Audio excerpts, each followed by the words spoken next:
Monty Show, the truth in sports talk streaming. When you want unbiased opinions about your favorite team without the spin, all you have to do is find The Monty Show, streaming live and available 24 hours a day, 7 days a week on YouTube. And now, here's Monty. Hey, yo, man, how the heck are you? It is The Monty Show. Happy Monday.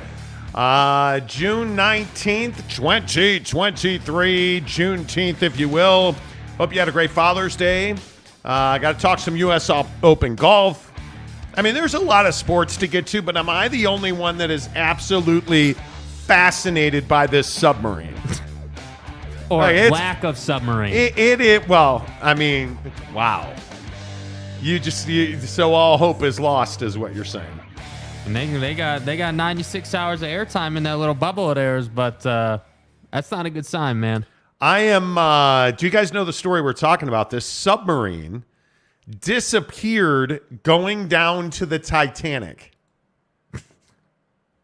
First of all, if you got in this thing, whatever the fuck this thing is, excuse my French, and you thought you were going to survive, that's on you.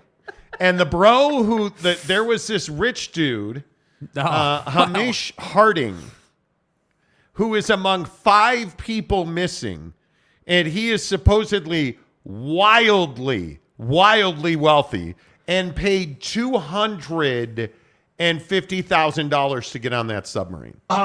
Which is where I think George Kliavkoff's been for the last 6 months. I could be wrong. But dude, we're going to talk about that because I am all about why. If they survive, I need to know why. Why did you do it? Because this submarine, you pay $250,000. So if you do some math, and I know we get crazy here, it's $1.2 million per trip. Back to the envelope calculations. They had 5 passengers who paid $250,000 to go in a submarine down to the Titanic. By the way, I know I'm crazy. The Titanic sank as well. So I don't know that I'd have been on that submarine too. I don't know. I am not going. I am never. And because you know what would happen if I was the guy that got on that, they'd be like, oh, fat ass radio host sinks submarine. Families of other passengers sue. That's what that or it'd have been like submarine malfunctions, fat passenger made it unable to sink. It'd be something like that. Right. So I'm not getting on there. Right. Of course. I am not. No, I am not getting on there. I am not. You know. Saul Goodman says that sub, congratulations, but that's. Yeah, dude, I don't know. Yeah. Congratulations, but that's bullshit. Yeah, I'm not doing that. I'm not doing that. There's no chance that I'm doing that. J.K. Marshall is the Pac-12 in that sub. Too easy. Who thinks it's a good idea to get on a submarine to go to the Titanic? Dude, not me. I'm a man. Not I. I am not doing it because I know what Dave says. I'm fat. Fat? Not doing it. Not doing it. Conundrum says a 3-hour tour, the weather started getting rough. Exactly. I'm not doing it. Yeah. I am not doing it. The Monty Show is presented by The Advocates, theadvocates.com. The best injury attorneys in the business are The Advocates. And again, I tell you every day, I know that we have had a busy weekend and we've had a lot of people on bicycles and motorcycles. The Advocates remind you to be careful when you're out on the highways and byways, both in cars. Be mindful of the cyclists. Be mindful of those on motorcycles. But if you get hit, if you get into an accident, you need representation. I'm telling you, motorcycle versus car accidents are some of the worst accidents that there are. Protect yourself because your insurance company sure as heck has thousands of lawyers on retainer. You don't think you need representation from somebody who's seen everything and knows exactly what to do in your situation? No, I think you do need representation, and there's none better than The Advocates, where you do not pay The Advocates unless and until they win your case. Chat with an attorney live online for free right now at theadvocates.com. All right, more sub talk coming up in non-sports stories of the day. It's about 2 hours from now. But this story is ever intriguing. San Diego State allegedly, and I say allegedly, because we've talked to sources within the Mountain West Conference, allegedly gave notice that they were withdrawing. And we were telling you last week that there were questions about the timing of that. Pete Thamel at ESPN tweeted this afternoon that the Mountain West did not acquiesce and give in to the concessions requested by San Diego State in their letter that San Diego State says was not a notice of withdrawal. Would you have it any other way in the Pac-12? I mean, it is unbelievable to me. And I know that San Diego State fans, you're upset. You're frustrated with this show. I understand it. But I think we've worked really hard to tell you the truth about what's going on at San Diego State.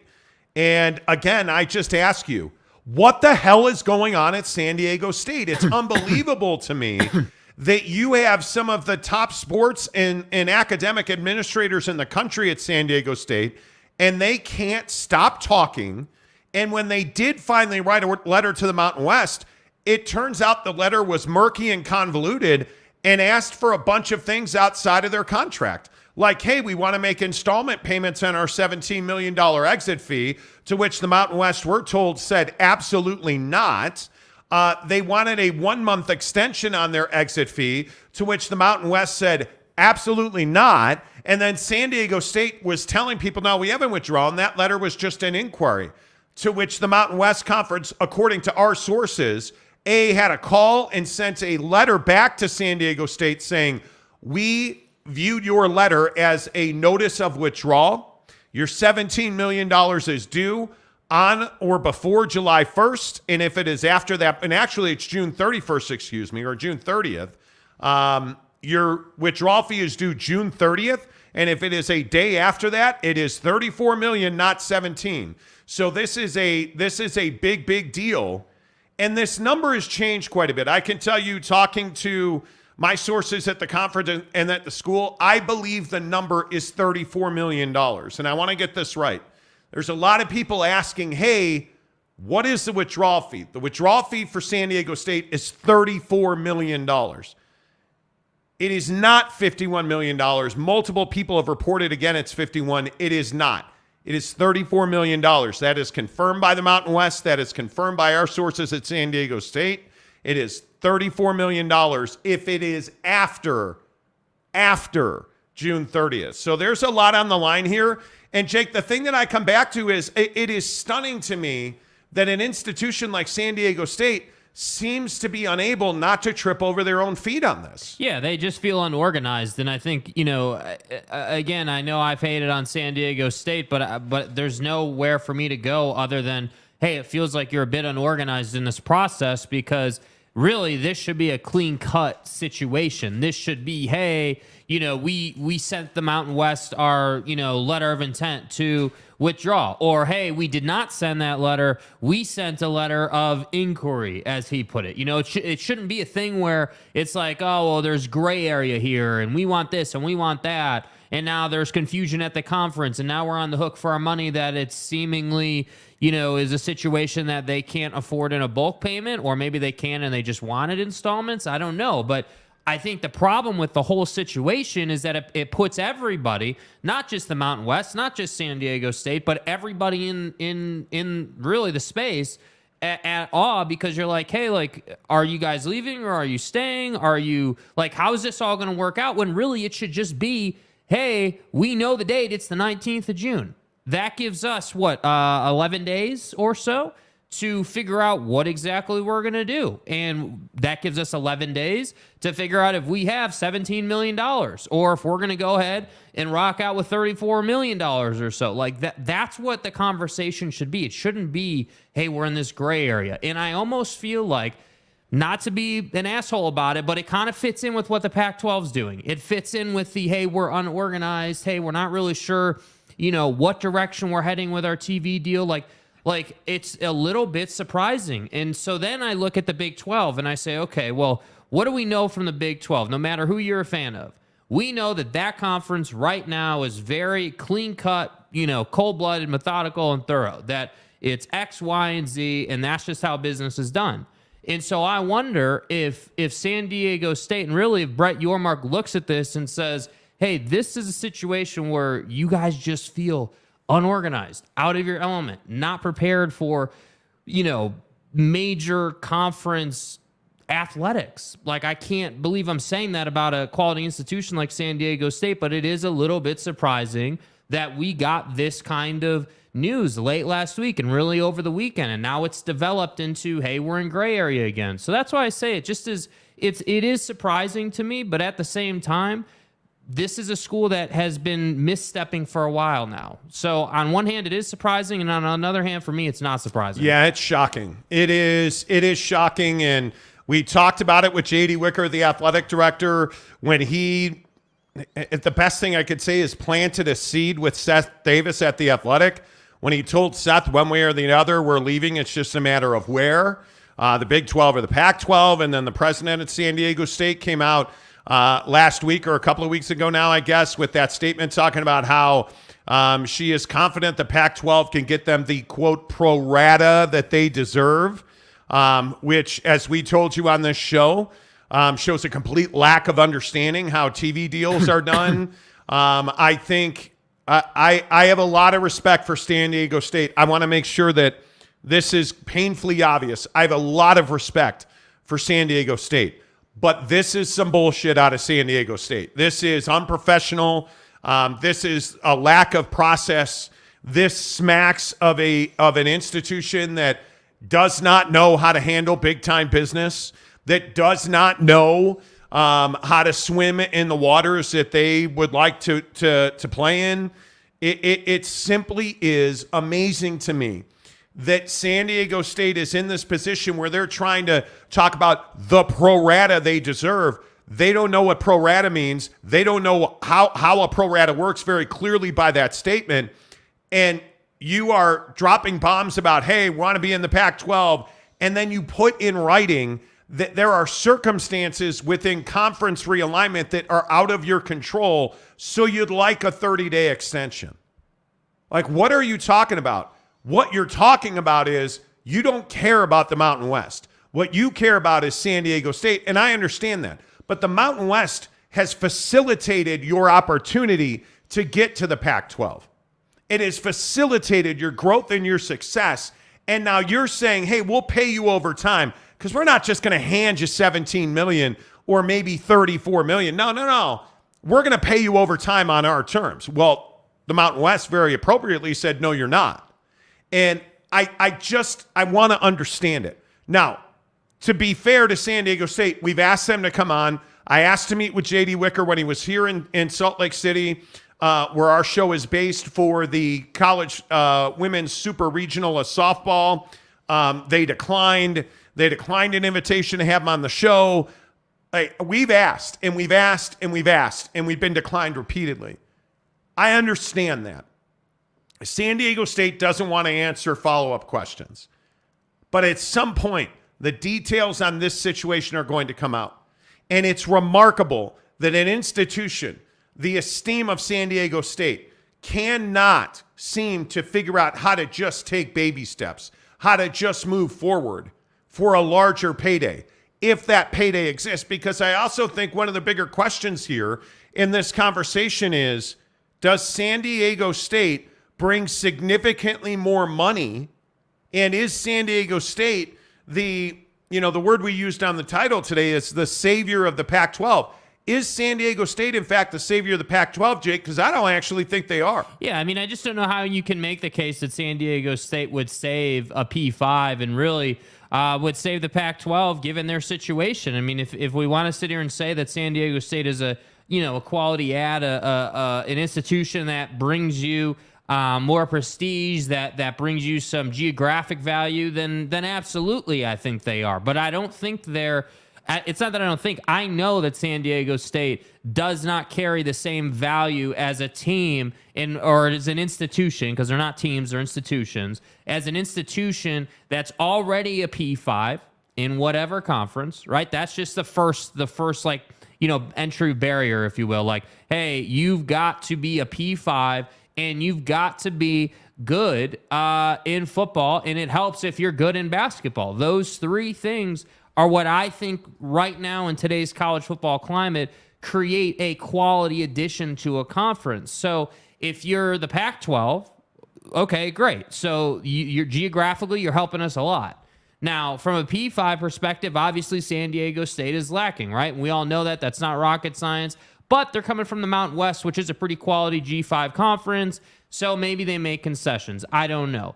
At the same time, in basketball, you had an amazing year. I still maintain the consistency's not there, but you did have an amazing year in basketball this past season.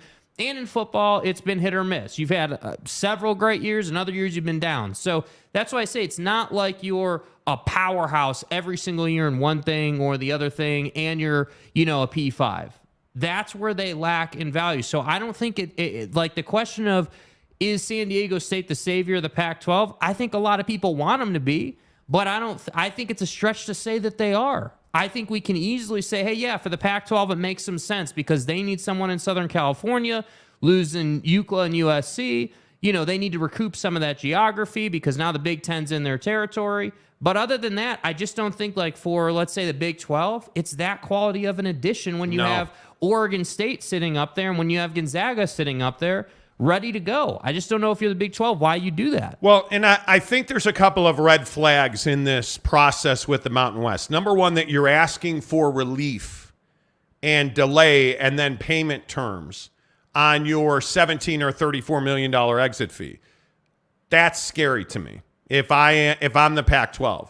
Because in my opinion, what it says is, and what we've heard is, that San Diego State, $17 million, they could handle. $34 million would be untenable for San Diego State. They would not be able to leave the Mountain West. They do not have $34 million without taking some significant steps backwards in athletic funding. So I think $34 million is absolutely undoable at San Diego State. I think the $17 million, they can handle it, but it is going to impact budgets at San Diego State. That's my opinion based on conversations I've had, that $17 million is not going to go unnoticed. It's not like they've just got a pile of hundies sitting around and they're like, oh yeah, here's 34 or here's 17 or here's, tens of millions of dollars. San Diego State doesn't operate athletically on that budget.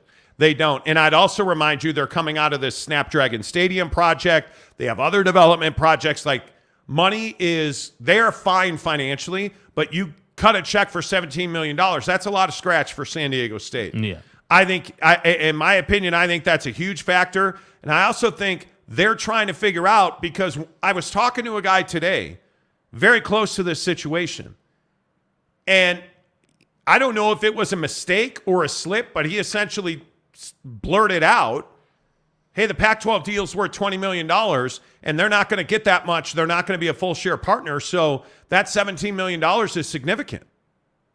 And I clarified. I said, so wait, I just want to make sure. You just said the Pac-12 TV deal was $20 million. And he went back and said, well, 19.7, but yeah, $20 million. So the number is unchanged. And there were reports apparently from On3 Sports that the Pac-12 TV deal was going to come in at $22.5 million. We have heard $19 million for 6 months now, really this entire year. And now we just had somebody very high up in this San Diego State situation just blurt out, well, it's $19.7 million. So my feeling is, based, again, on people we've spoken to, that number's unchanged. I think it's $19 million per school per year. Mm-hmm. That's the offer that is currently being weighted by the Pac-12 right now. And if that's the number, and hell, round up to $22.5 million from On3. Hey, if it's $22.5 million, it doesn't matter because San Diego State's not going to have a conference to go to. Yeah. Because I think the Pac-12 will lose half of their current members at $22 million. Yeah. Because the money is too plentiful in other places. And as much as I would like to see the Pac-12 survive, and as much as I would like to see all of the current universities and membership stay in place, I've been told by far too many people that $22.5 million is not going to get it done. $19 million is not going to get it done. That $25 million or more keeps these 10 members together for 3 years. Because you look at Washington State and you look at the situation that we've seen and heard about now firsthand from Kirk Schultz, the president of Washington State. Yeah. Like, you look at that situation, there's no spinning that. Washington State athletics is on the brink financially. $19 million is a death knell for Washington State athletics. They will have to cut.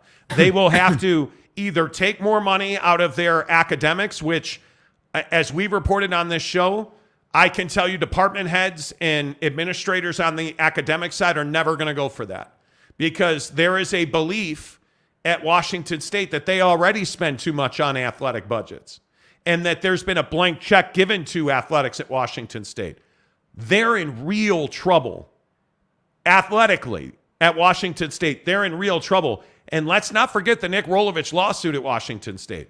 I think that's the exact example that I would use, that the penny counting, not the quarters or the dollars or the 50s and hundreds, the penny counting going on in the Pac-12 at certain universities is real. And you look at the money that San Diego State has not made on their athletics in general. Until this year, basketball was not a moneymaker. Football has not been a moneymaker. God bless Brady Hoke, but hey, man, like, they have not won. I think that's why the Snapdragon Stadium deal was massive for them. They're trying, but they're counting pennies. And schools like USC and UCLA are going to count Benjis. Like, Deion was not kidding at Colorado when he said it's Louis. They've got real money in places like Colorado, in places like USC, UCLA, Oregon, Washington, Utah. Those universities make real money. You have a place like Washington State, you have a place like Cal Athletics, is in dire straits and has been for 10 years because of Memorial Stadium. Like, you have real issues going on around this conference. And San Diego State is talking about pro ratas. And I understand why you would take the pro rata from the Big 12 deal. The problem is ESPN's not bidding on your tier 1 rights. And certainly, let's say ESPN ends up with your tier 1 rights. Do you really think they're going to pay more money when there's no precedent? They're going to pay more money for a G5 school that does not have athletic success, especially on the football field. Especially on the football field. They just have not won consistently enough. Yeah. And the only other thing I'll say about this before we get to your comments, because you guys have been incredibly patient today, I appreciate it. Everybody that keeps saying, well, they have the highest win percentage in the last 57 years. Against who? Because this is a problem for SMU as well. Because, again, and hell yes, I'm going to raise my hand and say it, who were the first ones to report SMU? The Monty Show. Mm-hmm. We had San Diego State and SMU, right? SMU and San Diego State don't make you more money. They don't. When is the last day? At least San Diego State has women's softball in the super regional, has basketball playing for a championship. When's the last time you've heard anything about SMU athletics? Badminton, sock folding team, anything. You hear a little bit here and there about their football program, but you're not making money on San Diego State and SMU. Yeah. You're making money on, hey, let's add Colorado and Arizona, right? So the Big 12 is going to make money on Colorado and Arizona and any other P5. The problem is you've been down for so long in the Pac-12, really, and let's go back to when Brett Yormark was hired, because that's when all this started. All the Big 12's been doing is up and to the right. Yes. Up and to the right. And all the Pac-12's been doing is down to the right. Like, you're going in the wrong direction. So it's going to be a hill to climb. I think there will be a Pac-12 on some level. But if it comes in under $25 million, I think this conference gets decimated. Yeah. I think this conference absolutely gets decimated, and I don't see any way you fix that. I truly do not see how you fix that. Like it is, dude, it's a real problem. Rough. All right, let's go back to the top of the comment chain today. And let's see. I know a lot of people asked us about, hey, guys, where were you on Friday? We didn't have internet on Friday. You guys doing a show today? Didn't have internet on Friday. Not our doing. J-Rod, what's up? How about J-Rod, the first one in today? What's up, homie? Let's go. Truck Stop Gumby, how the heck are you? Dibs, good to see you. Capazzo in the Jeezy, what's up with you, my guy? David Sebesta, good to see you. Vorlon Angel, what's going on? C. Kaufman, good to see all of our old friends. Yes. Hanging out in the cut, good to see you. It's crazy that my phone will not stop ringing and will not stop buzzing today. It's unbelievable. So good to see you guys. Saul Goodman, San Diego is left waiting like the dog de las two tortas. Yeah, I mean, absolutely. Yeah, I couldn't have said it worse myself. C. Kaufman, with all the mismanagement of the Pac-12, I'm surprised no one has left already. But they again, have. this is the number one question. This is the number one question I get. Well, if Colorado was going to leave, they would have gone already. But why? If you're Colorado, why would you make the move already? Why would you be the first one? Nobody in this conference, and again, I know I say this and everybody loses their shit about it. Please don't. I think we've talked to a high-level administrator or board of regent member at all 10 universities, I'm pretty sure. Washington State was the last one, and about a month ago, we really cracked the code at Washington State, and we've got a really great source that we talked to there. But we've talked to all 10 members, and not one have said, well, damn it, you know what? I can't wait to get out of this hellhole. Everybody is outraged. Not one of them has said that. Yeah. In fact, most of them have said it is just self-inflicted damage, and it's completely unnecessary that we're in the position that we're in. I would say 7 out of 10 of them use that exact language. Yeah. It is self-inflicted damage that has put us in the position that we are in. Nobody in this conference is excited to leave. Nobody in this conference wants to, even Colorado does not want to be like the lone wolf to bail on this conference. Well, and the reality is, business-wise, it doesn't make sense to do anything alone in the athletic landscape or in the educational landscape. Certainly not.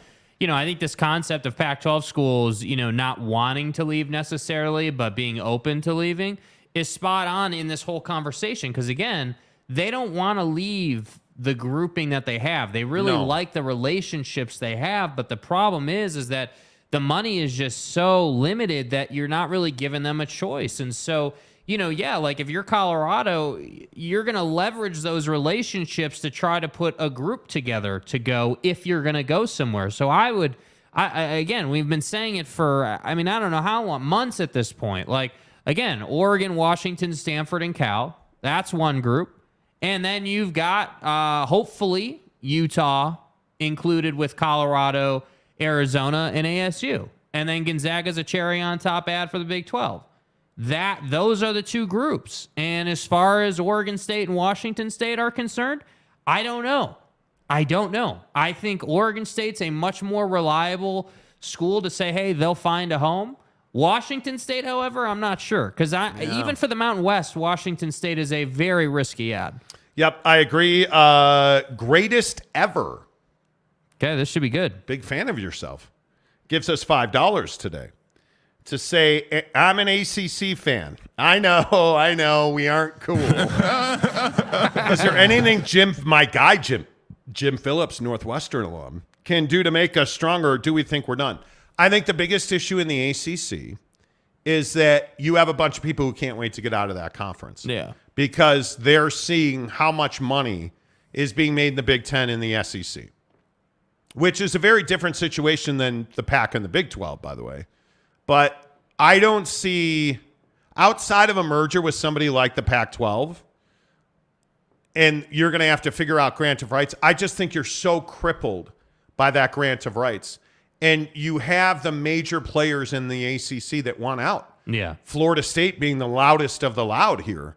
You know, you look at the membership of the ACC, and they are awkward fits in that conference because of the money. I mean, Miami, Florida State, North Carolina, Duke. You think about the money those teams could make in the SEC. You think about the money that those people can make in other conferences. Like, it's a lot of money they're leaving on the table.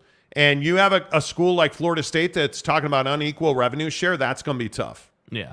That is going to be tough. And I don't know. I really don't know how you fix that. Erica Cottle.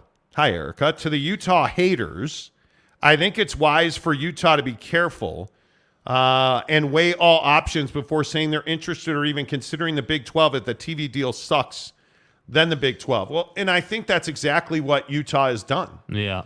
I think we've been reporting for a couple of months now that the people we speak to at Utah have told us point blank, it's nothing personal with the Big 12.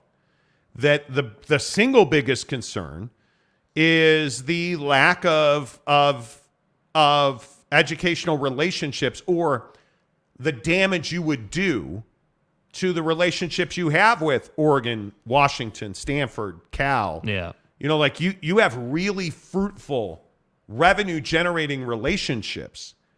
And I think they're worried about funding. I think Utah is newer to the research game. But that has not hurt them in their profile. They are doing tremendous things on the academic side up in Salt Lake City. And I just don't, I don't disagree with their stance at all. If the conference goes away, they're going to go to the Big 12. I think the Big 12 would add Utah right now today if they could. Yeah. And I think Utah would go if they absolutely had to. Mark Harlan, Taylor Randall. I mean, you have a bunch of really smart dudes running the athletic side of the game at Utah. And I do not expect that to change. Well, and I think that concept you talk about, or you were talking about with Colorado, where it's like, why would you leave any sooner than you had to? I mean, again, you want to vet out the situation. You want to get to the absolute end of the rope, if you will, with your current conference before you leave. And again, for institutions like Utah who are competing in football, competing in a lot of different sports in their athletic program, like, you understand that. You don't want to just make knee-jerk reaction. That's right. The problem, though, is that you're going on. I mean, hell, we're approaching a year of this situation at this point with the TV deal. And obviously it's coming to its conclusion, but I think the reason people get impatient, like this commenter, I think, what was her name? Erica, I think. Yeah. Like, the reason, folks like Erica get impatient, and I don't blame them, is because it has been going on for so long. I mean, at some point, you have to kind of decide if you're going to go left or right here. And I would guess, again, it's the 19th of June. I mean, I have to think by the end of June, we will get something here. I mean, I just can't see it going past that. I don't know why it would. It would be shocking. I mean, and when you're talking about, struggling financially and you're talking about, making decisions to change your fortunes, I mean, that's exactly what TryDayTrading.com/Monty is all about. I mean, you go there to change your financial fortunes. So you sign up for a $10 30-day trial membership. That's a tax donation. That's a tax write-off because it's a charitable donation. Doesn't go in anybody's pocket. It goes right to charity. And you get to experience the greatness that is Tri-Day Trading. And when you do a 30-day trial membership, my friends, it is not just like, well, you get some of it and you talk to a guy once. No, you get the whole thing. Because what Tri-Day Trading knows is when you go through a 30-day trial membership, you're going to understand that day trading is going to change your life. And I met a guy the other day at Costco, Jeff at Costco, who asked me about Forex and Tri-Day Trading. Yes, you can learn Forex trading at TryDayTrading.com/Monty. They do anything that you want. Foreign exchanges, that's foreign currency Forex. You can trade foreign currency. You can trade, shorts. You can be long on stocks. They're going to teach you how using their proprietary systems, softwares, processes, algorithms. And when you're ready to start trading on your own, they're going to fund your account with their money. And when you make money with TryDayTrading.com's money, they give you 80% of the profit. That's how confident they are that you're going to become one of the best day traders in the business. And again, Before we get back to your comments, I'm just going to simply ask you. You went to work today, did you make $1,000? You went to work today, you hate your boss, you hate that they made you go back to the office. You and I both know it. Mm-hmm. You hated the train ride, the car ride, the commute. You hated Jim, the guy who won't wear deodorant sitting next to you. Why are you putting yourself through that? And you didn't make $1,000 a day. Stay at home. Work for yourself. Be your own business owner. Be your own boss at trydaytrading.com/Monty. You can do all that for $10 in a 30-day trial membership. Oh, you want a part-time job? Did you make $250 at work today? Did you make $300? Did you make $500? Because that's what part-time traders at trydaytrading.com/Monty make. See, because what they do is they set up all their systems in the morning. It takes an hour or two. All their trades are automated through the day. You come home and you've made $500 while you were at work. What could you do with an extra $300 to $500 a day? Yeah, me too. Hook it up. trydaytrading.com/Monty. Make sure you tell them you heard about it on the Monty Show.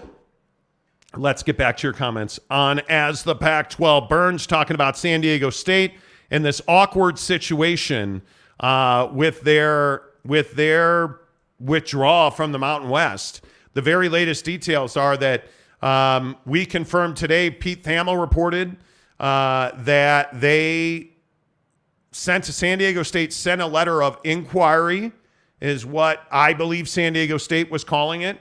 The Mountain West called it a notice of withdrawal. And that now you're on the clock for $17 million on June 30th. To which San Diego State said, hey, we'd like to make payments. We'd like to extend the deadline a month and then make a decision because the Pac-12 hasn't gotten a TV deal yet. To which the Mountain West said, hell no.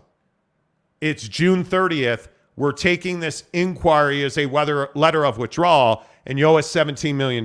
You can't send a letter that says something to the effect of, hey, it's our intent to leave the conference, but here's a couple of requests. Like, how else is the conference supposed to take that? Yeah. Now, if you want to say something like, hey, we're in a really interesting and dynamic situation right now. We love the Mountain West, and right now, our intent is to stay, but if we were to change our mind, is there any flexibility on X, Y, and Z? Item 1, 2, and 3, however you want to word it. But you can't tell the conference, hey, it's our intent to leave. Because what is that? That is a notice of, hey, we're leaving. Darn right. Like, in business, that's just what it is. Like, if you're going to send as they called it, an inquiry, okay, you can label it an inquiry, but if the inquiry says, hey, it's our intent to leave, that's giving notice to the conference. Yeah, you're telling them you're leaving. There's no confusion. And what people don't understand is nobody can wait for you. People have to act in their own best interest. Just as San Diego State is, the Mountain West is as well. There's no doubt. Tom Dean said a few shows ago, I made a joke about an emergency colonoscopy and Monty jumped on me, but he makes a joke about a missing submarine. No, dude, you were joking about a guy, and a lot of people, it wasn't just you, Tom, were joking about the chancellor, I think it was. Could be wrong. Somebody in Colorado had to have an emergency colonoscopy, reportedly. Yeah. And people were joking about it. And if you're having an emergency colonoscopy, that's life and death. That's not something that I would be joking about. I just don't think it. Yeah, I mean, you're talking about a guy that has a very serious health issue. And I hope that was never true. I'm certain it was never confirmed, but I just wouldn't joke about stuff like that. And I am certainly not joking about this submarine in any way, shape, or form. And if you don't know what I'm talking about, there's a submarine, and we'll talk about it in about 90 minutes in our non-sports stories. There's a submarine missing at somewhere, I'm assuming the bottom of the Atlantic, where people paid $250,000 a seat, 5 people, $1.2 million, paid to go down to the Titanic wreckage, and they lost communication and the submarine disappeared. And I'm saying to myself, dude, if you paid $250 to sit on this submarine, I'm sorry, dude. Like, I got to ask you what you were thinking. Because, by the way, you're going down in an area where a ship sank. That's dangerous, and you paid $250,000. Nah, bro. I mean, I'm in a limit on that. I can't see doing that. Cannot see doing that. Yeah. All right, let's see. Who else? Kyle J. This show used to be pretty fun and positive. Now it's just constant bashing and negativity. It is, and it doesn't need to be that way. It doesn't need to be that way. I've never understood that about why we can't have open, honest discussions about something like San Diego State. Yeah. Or Utah, or BYU, or the Big 12, or the Pac-12, or we want to get into this thing where we're throwing punches at each other because we disagree. Why don't we talk about the things we disagree on and have open, honest conversations about them? Like, that's the thing that I've never understood. That's what I don't understand. Truck Stop Gumby, Mountain West, hell no, to the na. I love that song, by the way. It's always good to see that video. Let's see. JM says Kliavkoff is in over his head. Dude can't even manage adding a G5 program. Well, I don't even think it is adding a G5 program. I don't even think this has to do with George Kliavkoff. I think hopefully George's singular focus is on getting a TV deal. Mm-hmm. I think this is a San Diego State problem. San Diego State, what's the right way to say this? San Diego State's feeling itself right now. Yeah, I mean, I think they're feeling we're San Diego State, baby. I think on one hand they are. We're a big deal. Well, it's kind of this tricky thing where if you're San Diego State, of course you have to evangelize for yourself because nobody's going to. So yeah, I mean you gotta live it up a little bit. But absolutely. But I think at the same time, you're feeling the pressure of time. You're starting to be like, okay, hey George, and again, just speculating here, but I have to imagine J.D. Wicker or Adela Del Torre have had conversations with George Kliavkoff and have said, hey, like, where are we at, George? Like, what can we expect? Like, we have this exit fee and we, 17 million we can handle, but 30 plus is going to be really rough for us, and we're not going to be able to do that. And so where my head goes on this whole inquiry, or as the Mountain West said, notice they're leaving the conference, is like, okay, if you're going to send a letter like that, you wouldn't have sent that if you weren't confident that the Pac-12 situation wasn't going to work out in your favor in whatever variety. Because again, the other thing here is that for San Diego State, being at $20 million a year is a raise. All day that's a raise from where you're at in the Mountain West. So for you, the Pac-12 TV deal is fine. You're good with that. The problem is that you're not a P5. You would be coming into a conference and turning yourself into a P5. And the language around that inside of this new Pac-12 TV deal is yet to be uncovered. So we don't know. Hey, right now in this new TV deal, like he just said 10 minutes ago, there's probably not going to be an ESPN pro rata. Couldn't believe it. I would be shocked. And so, okay, if ESPN's not giving a pro rata, then what? The streaming partner is? Is that what you're telling me? You're telling me that somehow, some way, let's say Apple, they figured out a way to be half in and half out with Apple, and Apple's going to pay extra for a G5 team to come into a P5 conference? Come on, dude. Apple's not that stupid when it comes to streaming. I think that was a misspeak by the president of San Diego State. And listen, I have criticized George Kliavkoff, the commissioner of the Pac-12, on this show a lot. This is not his doing. Mm-hmm. This is not his doing. And this is the reason I continue to ask, at what level is San Diego State competent? At what level is San Diego State operating where all this is a legal notice that says, hey, we're leaving the conference. Yeah. And they had to submit that notice before June 30th, or it was going to cost them 34 instead of 17. And they asked for a discount, and they asked for an extension, and like on and on and on. And by the way, the other thing that was made painfully clear to me today, this does not mean San Diego State is leaving. That's not what this means. This means that it is our intent to leave, and it's essentially a contract. They have a contract with the Mountain West, and they have a certain way that they have to go about exiting that contract. They have not fulfilled those terms to exit the contract yet. And what the Mountain West is doing is taking action, because I think they'd like to add St. Mary's. I think they would like to. I think they'd like to add the Dakotas. I think they'd like to add Montana. I think they would like to add certain schools that work in their regional footprint and make them more money in basketball. Yes. I think that's exactly where the Mountain West is. And I think they know Gloria Nevarez, the president or the commissioner of the Mountain West, on the show several weeks ago, said when I took the job, I knew San Diego State was leaving. It's inevitable that they're going to go. They have a list. They know who they're already talking to people. They know what's coming.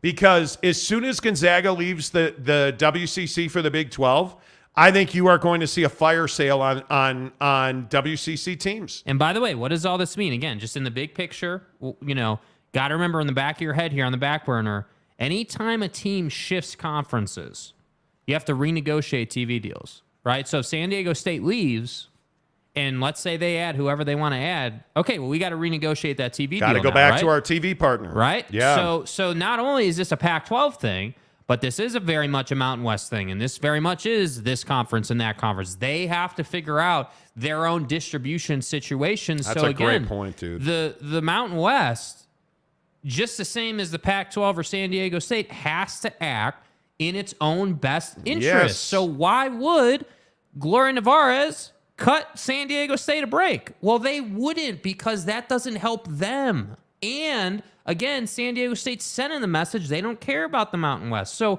I'm not saying that San Diego State is trying to make it personal or trying to be even doing bad things or wrong things. They're just not executing on a business level. Yes. They're doing, if we're truth telling, which is what our brand on this show is, the truth in sports talk. If we're truth telling about San Diego State, they're doing exactly what they should be doing. More money, grow your athletic department so you can extend your reach, which means you make more money. That's what their job is. Yes. So there's nothing wrong with what they're doing. Aztec Warcry 61 says we pulled a boneheaded panic is not a good look. We are a quality sports program and academic institution. I probably should have gone there so I could learn to read. But are in over our heads. We are the ugly woman on speed dial. Well, I don't know about that, dude. I think the thing that comes to my mind is, you know that your value is exponentially higher in the Pac-12 than it is in the Big 12. Yeah. Because to join the Big 12 pro rata, you don't qualify for the ESPN pro rata. ESPN's not going to pay for you. So what's going to happen is other teams are going to have to kick back to pay for San Diego State. Well, that's not going to happen. Right. Now, from what we understand and what we were told by TV industry sources, Brett Yormark has had discussions with San Diego State and with Fox Sports, and Fox has agreed to pay a certain amount for San Diego State, but it's certainly not going to be $31.7 million, right? But they want that basketball property. I think ESPN, just reading the tea leaves of who I talked to, ESPN, I think, would pay a certain amount. Yeah. I think their number is somewhere around $10 million. I think Gonzaga's number is somewhere around $20 million. Mm-hmm. The problem for San Diego State is your football program does not generate revenue for the Big 12. And frankly, San Diego State football, I think, would be on the mat for several years. Several years. You're walking into what I think is one of the top football conferences in America in the Big 12. I think it's a better football conference, even if, and I know I get killed every time I say this, even if TCU backslides a little bit this year, which I think they will. Yeah. But even if TCU backslides a little bit this year, you are a better football conference than the Big Ten is. Does that mean that you're better than Michigan and Ohio State? It does not. And I didn't say that. On the whole, I think the Big 12 is the second best football conference in the country because there's nobody touching the SEC. Let's just agree to agree on that. Mm-hmm. Nobody's touching the SEC. I think the Big 12 is second. I think if Florida State had pulled their head out of their collective asses, I think that the ACC could be third. And I actually think the ACC and the Big 10 are very, very close. Very close. But again, if If the Big 12 adds Arizona and Colorado, they are very clearly the second best football conference in the country. Yeah. Hands down. But what's Matt Rule going to do at Nebraska? We've had this discussion. My point is San Diego State doesn't fit that bill. Now, you want to put them in the Pac-12? I think San Diego State's a wonderful fit. I think that you would be foolish if you are Pac-12 presidents not to kick back a little bit to get them into the conference, because I think you would. I would also ask, why the hell are you going to add SMU when you can have Tulane, who I think is a far better fit in the Pac-12 than SMU, but that's just me. I understand geographically there's some people in the Pac-12, from what I understand, several presidents, 4 of them particularly, don't believe that reaching past Texas is a good business decision. Okay, that's well thought out, actually. I think it's pretty smart. I don't disagree with that. You don't want to go to Tulane in New Orleans? Okay, I understand it. Tulane's a better fit than SMU. Let's just, I'm not saying you guys are wrong if they don't add. I'm just telling you, Tulane's a far better, academics alone, Tulane's a far better fit than SMU. Take geography out of it. Yeah. Tulane's way better. Well, Tulane's a way better fit. Yeah. In my opinion, a way better fit.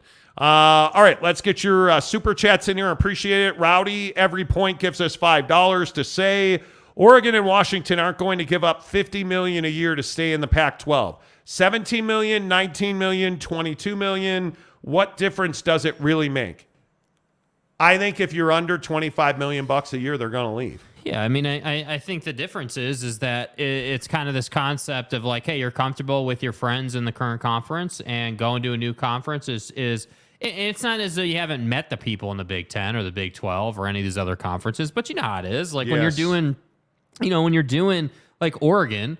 When you're Oregon and you're doing business with, Stanford and Cal and Washington on a week by week basis, that's a different experience than going into the Big Ten as the new kid on the block and having to try to negotiate. But isn't this San Diego State wins every game that they've ever played for the last 17 years. Listen, San Diego State fan, when they're up 34. Dude, I get it. Evangelize, bro. Over a junior college, they're undefeated. Evangelize, bro. I just think that again, your calling card if you're San Diego State is geography. If you were in another state, not California, we wouldn't even be talking about you. And I don't mean that in any disrespectful way, but that's just the reality of the current climate. The Pac-12 has a need. San Diego State, for the most part, fills that need. Yeah. But the problem is San Diego State, seemingly, based on their words, don't know behind the scenes if it's true, but they seem a little greedy. They want more. They want as much money as they can get. And I understand that. But have a slice of humble pie a little bit. Do business better, and you will get the results you want. I don't know. To me, it just sounds like they're a little bucked up because they probably had their buckshot. You guys, golf this weekend was spectacular, and I got to tell you this stuff right here. Buckshot from bucked up. Save me some strokes, yo. Saving strokes is the most important thing. Shot an 81 and an 82 up at Canyons, and I feel like my back nines were much better than my front nines. Right? Played 18 both Saturday and Sunday. Especially on Sunday, I was dragging. It was about the 7th hole. I had hit a bad tee shot down into this par 3, and I was like, you know what? That's it. That's it. I got to stop. I left this par 3 way short, and then I hit it over the back of the green. Mrs. Monty was waiting for me in the golf cart. I walked back over there, grabbed a buckshot, hammered that thing, chipped on, putted out, went to the water hole with the island green. 13. 13, thank you. Went to 13, and my second shot was just crushed over the back. I got back there, and that's when I felt it, that rise mentally, and I was like, you know what? Dude, you just hit a bad iron shot. It's fine. Dropped because I actually hit it off of a building onto a dirt road. I hit my iron off the tee, off of a building onto a dirt road. Picked it up, dropped it in the rough off the side of the green. And here's where I know it made a difference. I hit a really good chip, hit the rough, and I wanted it to bounce down onto the green. It took a left-hand turn. Don't know why. Hit the rough, boom, left turn. And I was like, you know what? That's a really good chip. I was able to chip in. I bogeyed the hole. But you know what? That chip was a really good chip. Yeah. And that's what it does. It allows you to think and execute. And what did I do? I stepped up to the nemesis Yes. My nemesis, the 14th tee box at Canyons Golf in Park City. The hardest hole on that course for me. Stepped up onto that tee box, bombed a drive. Now, truth be told, hit my fairway wood, but then stepped up and cracked a 6-iron. Was amazing. Missed it a little right. Chipped onto the green. One putt, boom, done. It was amazing. Yeah. It was really, really good. And I'm telling you, it's buckshot. Get 6 free buckshot samples right now, guys, in the description below. Don't take my word for it. Feel the mental lift that you get out of it because it's high-powered, clean-burning energy. Lasts you all day long. My favorite flavor is the green one. It's the watermelon. You can see that I drink that one right here. I have one of these every day, right about right now on the show, and it just powers me home. I think better. I feel better. I have more energy. And, by the way, not to foam at the mouth about Bucked Up, their one-day sale last week was so good that they sent out an email saying we got an overwhelming response, so our shipments are going to be delayed. I got my shipping notice today. That's how many of you took advantage of the Bucked Up sale. You went there, you dominated it. Great job. Go get their free samples. Their Buck Bars, you guys, are just as amazing as I tell you every single day. They use whey protein isolate. They sweeten it with things like dates. It is the best protein bar I've ever had, and not because they advertise on the show. Yeah. I hate bars. I have always struggled to find one I like. I love the Buck Bar from Bucked Up. All right. By the way, if you want to, if you need supplements, make sure you use the promo code Monty to get 20% off at checkout at Bucked Up. Let's run through some of your comments. Carson gives us a $5 tip to say, what happens if San Diego State leaves and the Pac-12 falls apart? What's the likelihood Washington and Oregon accepts the deal? But this is what I've talked about multiple times. Right. Think about the Big Ten and the Big 12. Why are they not in a hurry to make these teams act? Because time is on their side, right? They know that if they get to July 1st and there's no media rights deal, teams are going to start jumping. Yeah. I'm confident of that. Because they don't have the San Diego State problem. They have no grant of rights. Their grant of rights is expired. They're in the last year, a year from now, essentially a year and 12 days. That's what's left on the Pac-12 media rights deal.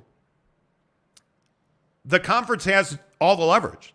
So when we're talking about a conference failing, the Big Ten would win in that situation because they would get Oregon, Washington, Stanford, and Cal. Yeah. I believe those 4 would wind up in the Big Ten. I think the remaining 6, I don't know what will happen to Washington State. I truly don't know. I think certainly the Arizona schools, Colorado and Utah, my guess is Oregon State would wind up in the Big 12.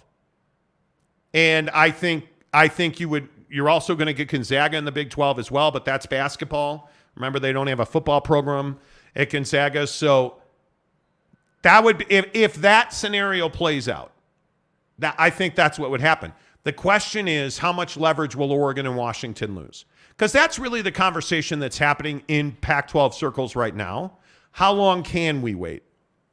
Because if you go right now, if Taylor Randall at Utah or any of these presidents picked up the phone right now and said, hey, Brett, we're ready to go to the Big 12 right now. What do we need? Let's get this done.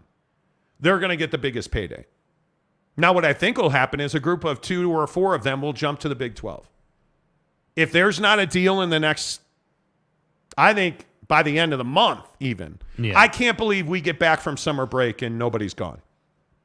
If this just continues on, no communication publicly, so the spin continues, which, God, I hope, please do not let that happen. But I think that's what would happen. I think you would see, in all likelihood, you will see some people move.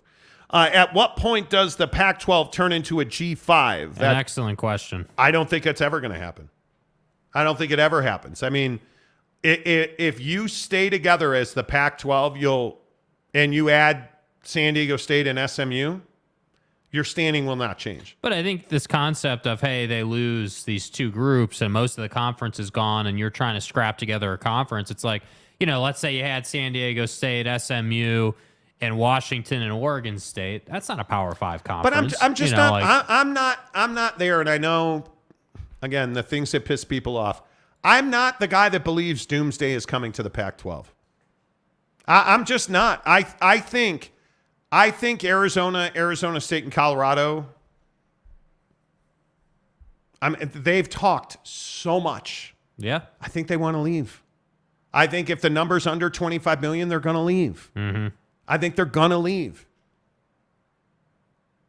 But I could see a scenario where just Colorado leaves. I could see a scenario where they get $22 million, let's say, or whatever number you want to play with in your head. I could see, because I think Colorado's fed up. That's how it's been described to me, that Colorado's just fed up. Mm-hmm. They feel like there's been so much noise and so much BS. I think they're just fed up. So I think they're ready to move on. That would not surprise me if they moved on.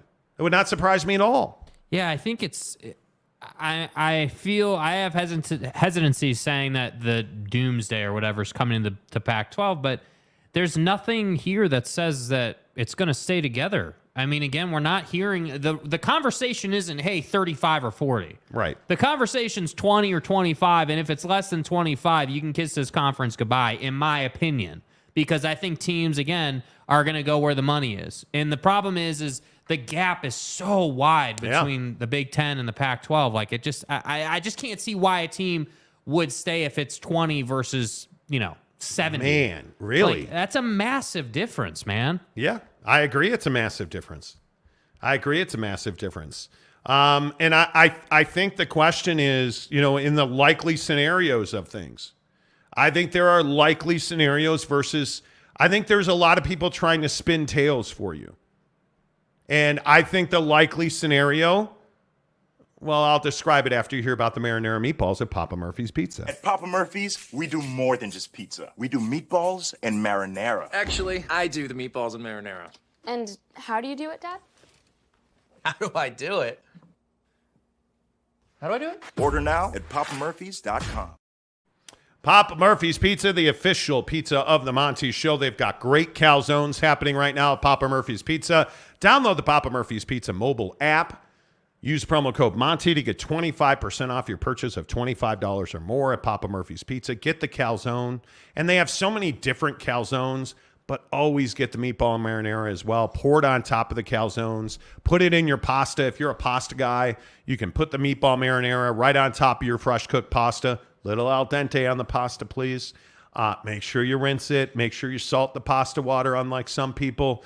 Make sure you put some salt in there. No, I guess not. Because that's what all of us elitists do. We salt our pasta water.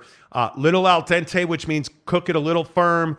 Dump it into a strainer, not a colander, because Where's the Italian? colander is for vegetables. It's a colander, please. Somebody forgot to tell certain people that colanders are not for pasta. Get it in a strainer, rinse it out with some cold water, then put the hot meatball marinara right on top of it. Dude, for days. Absolutely for days. Use the promo code Monty25 to get 25% off your purchase of $25 or more at Papa Murphy's Pizza. Make sure you tell them you heard about it on the Monty Show, which, as always, is presented by The Advocates. TheAdvocates.com, the best injury attorneys in the business, where you can chat with an attorney live online right now, for free. TheAdvocates.com. If you got hurt at work today, or your brother, your sister, your friend, they are so good in the workman's comp category because they've seen it all. They've dealt with it all. Make sure you get to theadvocates.com. Chat with an attorney for free because you never pay the advocates unless and until they win your case. Theadvocates.com. Let's just run through some comments. Guys, there's a lot of comments today. I understand it. I want to make sure you get in. I want to make sure you get heard because you're here, and without you, we wouldn't have a show. 1870 GC gives us $5 to say, love your show. No, the show loves you, sir. Thank you, sir. Are media deals being discussed going to show Pac-12 non-college football sports? Will the Pac-12 schools produce shows, and how much of it will it cost per school? I don't believe that is being talked about at the moment. I think you're talking about an all-in deal because it gets murky. Now, There have absolutely been conversations about doing a football deal and a basketball deal separately. But I don't know specifically that that's the deal that's happening. I think that the hard part is there's not a lot of value in Pac-12 basketball. Arizona and UCLA are the preeminent brands in that league. USC this 1 year because Bronny's going to be there. Mm-hmm. All of that changes a year from now. UCLA and USC are gone. Arizona is going to have a very difficult time if they stay recruiting and staying on top of the college basketball world, really, if you could say they're on top at this point. But if you look at the rest of this conference, obviously, you look at Arizona State basketball has been mediocre. I think you look at Washington, Oregon State, Washington State, like you haven't had a power basketball conference out west. You just have not. Those are the facts of the case, right? But if you don't have a media rights deal, or if you have a small one that doesn't give you reach, you're going to have an awfully difficult time changing that because recruiting is going to suffer. Your recruiting budgets are going to suffer. And I think that's a real question mark. And if you stay together as a conference, I think one of the real pertinent questions that people don't talk about, what is going to be the trickle-down economics of a small TV deal, a $25 million deal? Let's say they get $25 million. High end of what I think is available. Well, is your uniform deal going to suffer? Probably. Because is Nike going to pay as much, or is Adidas or Under Armour or is Jordan Brand going to pay as much as they are now if your reach is significantly smaller? If your output at the end of the day is significantly less? Because this has been a high-functioning football conference and a mediocre basketball conference. So now if you're used to, and I shouldn't say you're used to high earning in the Pac-12 because you're not, but if you're used to a certain level, you lose money in your TV deal and you're rebating people so you've gotten less money from the Comcasts of the world. Yeah.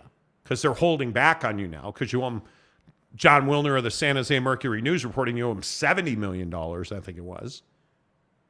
If those are in fact the case, you're already making money, less money. Look at Washington State openly talking about it. The trickle-down economics are ugly. That's something that a lot of people are not talking about. It is really ugly. Carl Adams, nobody will pay for PAC basketball. I don't think, honest to God, the one real leverage point that Brett Yormark has, Carl, and I think you're exactly right, is that his basketball conference is worth a crap ton of money right now. Yes, it is. And you're adding Houston. Calvin Sampson and Houston. You're getting better. You're getting stronger. You're getting deeper. And if BYU ever decides to start winning games again, you're adding BYU and Cincinnati and UCF. Like you're adding quality. You're certainly taking a step up in football, right? I think it's a real conundrum because I think what the Big 12's done with Mexico and Rucker Park, there's no way to say you haven't added value to basketball and you haven't added revenue streams. You look at the Big 12 tournament in Kansas City, you've added revenue streams. Yep. There's no doubt about that now. There just isn't. Curtis, what's up? How are you? $22.5 million, not including paying Comcast back in unequal revenue. It's officially over for the Pac-12. I don't think it's 20. We started the show talking about this. Yeah. I want to make sure we get this really correct. I don't believe it's $22.5 million. And we were talking to a source today about this situation with San Diego State. And this particular person was, I'm not going to say frustrated, but venting about San Diego State and said, that essentially said, the Pac-12 deal is $20 million and $17 million is a lot of money, and just like going on and on about it. And I said, wait, I just want to clarify. Did you just tell me that the new Pac-12 TV deal is going to be $20 million a year? And this person said, well, 19.7, but yeah, $20 million. Like, Dude. and we've been reporting for 6 months. See, it's stuff 19 like million that. bucks. Dude, it's stuff like that where I'm like, everybody and their mom knows what the number is. Everybody. And it's almost as if George and the conference are just going to scrounge and scratch and beg and do anything that they can do. Correct. Up until the final 5 minutes until they have to announce the deal. And I understand that to some level, but you can't hold, you can, but in business, in good business sense and good business practice, you can't hold these programs over a barrel for however long you want to. Like at some point, these schools are going to have to make a decision. I mean, at some point you're going to have to, we're getting to that point. Like if we get to the 30th and nothing's been announced, your President Costes and all these people in the conference, Bobby Robbins down in Arizona, like these folks are going to make decisions whether you want them to or not. And so I'm wondering right now, is everything standing still because George is still saying, hey, we're going to figure this thing out? Or is everything standing still because the schools are like, yeah, we know the number's going to be less. But the only question is, how less or how small is it going to be, and how much are we willing to tolerate? Because I feel like that's what it is. I think it has nothing to do with George at this point. Yeah, I agree. Jason W. wants to know, has all the realignment talk driven more traffic? Not really.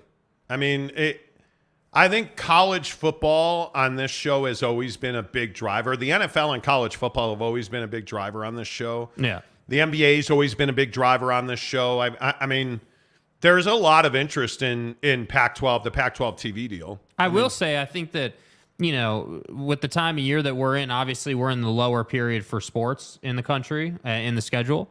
I think this conversation is keeping keeping people more interested and invested for sure. Yep. Ken Williams says, I'm ready for Thursday. I hope the Jazz don't trade up. This draft is really deep. You should flip that around. And we'll talk about that later. I hope you should be hoping the Jazz do trade up. You absolutely should be hoping the Jazz trade up, in my opinion. Rowdy Every Point says Pac-12 rip. Yeah, I wouldn't count on that. Big Jack 512 says go Cougs. Mm-hmm. Go Cougs. J.K. Marshall says Pac-12 equals Dunzo. OG Gary, what's up, Gary? Even with $25 million, you may lose 2 or 4 schools. You may. I just think it's so much less money. Yeah. It's just such a write-down. It's hard to see the path to keeping every school. Now, there's a big difference between losing 1 or 2 versus 10. That's very true. That's a big difference. I think it's going to be very difficult to keep all these 10 schools together. I think it's going to be very difficult. Ken Williams also says, but my thought is that the recruiting gets better in basketball if Utah jumps because of the portal and the conference. Well, I would agree. I think that's a really good point. I think the portal would help a lot. The scary part about the Pac-12 staying together in even if you add 2 more and you get San Diego State and SMU and you have 12, your reach is going to be significantly smaller. There's no way around that because there's just not TV programming windows available. Mm-hmm. Like the game has completely changed over the last 12 months while the Pac-12's been sitting around watching. So you get a new TV deal, those slots are not open across the board because NBC and Peacock have a built-in advantage because the fan bases in the Big 12 in the Big 10 are significantly larger than that in the Pac-12. And now you're adding SC and UCLA to that. So they're going to own that Pac-12 after dark window. Mm-hmm. And it's going to be Michigan and Penn State and Ohio State early in the season in those windows. And then I think you're going to get the Minnesotas and the Iowas and the Indianas having to play those later game windows, especially at home games at night, which now is almost a mandate in the Big Ten. Ohio State has the leverage. They're not going to play those games in late November, and nor should they. Yeah. Frankly, nor should they. So there's not a lot of broadcast windows open. There just is not. Yeah. Let's see. J.K. Marshall reportedly 18.6 million. Jim's sources. Yeah, I don't know who that is. JM says 19.7 is not bronze medal money. I don't know what 19.7 is. It's not enough. It's not enough. That's exactly right. Stan says San Diego State getting screwed by the ineptness of the Pac-10. No, I don't think so. I think San Diego State has handled this terribly. I mean, I'm not trying to be a jerk about this, and I'm not trying to pick on J.D. Wicker. But what are you doing talking to Seth Davis saying you're leaving one way or the other? or what were you trying to do? Because Right? Yeah, how was this supposed to play out? Like, was it a deal where you were supposed to go to Seth and that interview and that little nugget you dropped was supposed to like build momentum? Because that's what I'm trying to understand. Like, I don't know. And again, like last week had some battles with San Diego State fan. I'm past fighting with you guys about it. I'm not trying to make it personal. I'm not trying to like hate. I'm just asking a question. What was the point of that? What was the strategy? What were you hoping to accomplish? What was the best case scenario? I'm going to go to I'm going to go to Seth Davis. I'm going to have my media guy. Yeah. Because this is what we were told. I'm going to have my media guy plant this quote with Seth Davis. One way or the other, we're leaving. We don't know if it's the Pac-12 or the Big 12, but we're out of here. What were you hoping the result of that comment would be? Because I can't think of a positive outcome. Because, again, I think it's well established, especially across the Pac-12. The people talking don't know shit about what's going on. They don't know anything. Facts. The Ray Andersons, the athletic director at Arizona State, Ray Anderson, universally mocked and laughed at last week by his, we don't, no. Another conference? No. Never thought about it.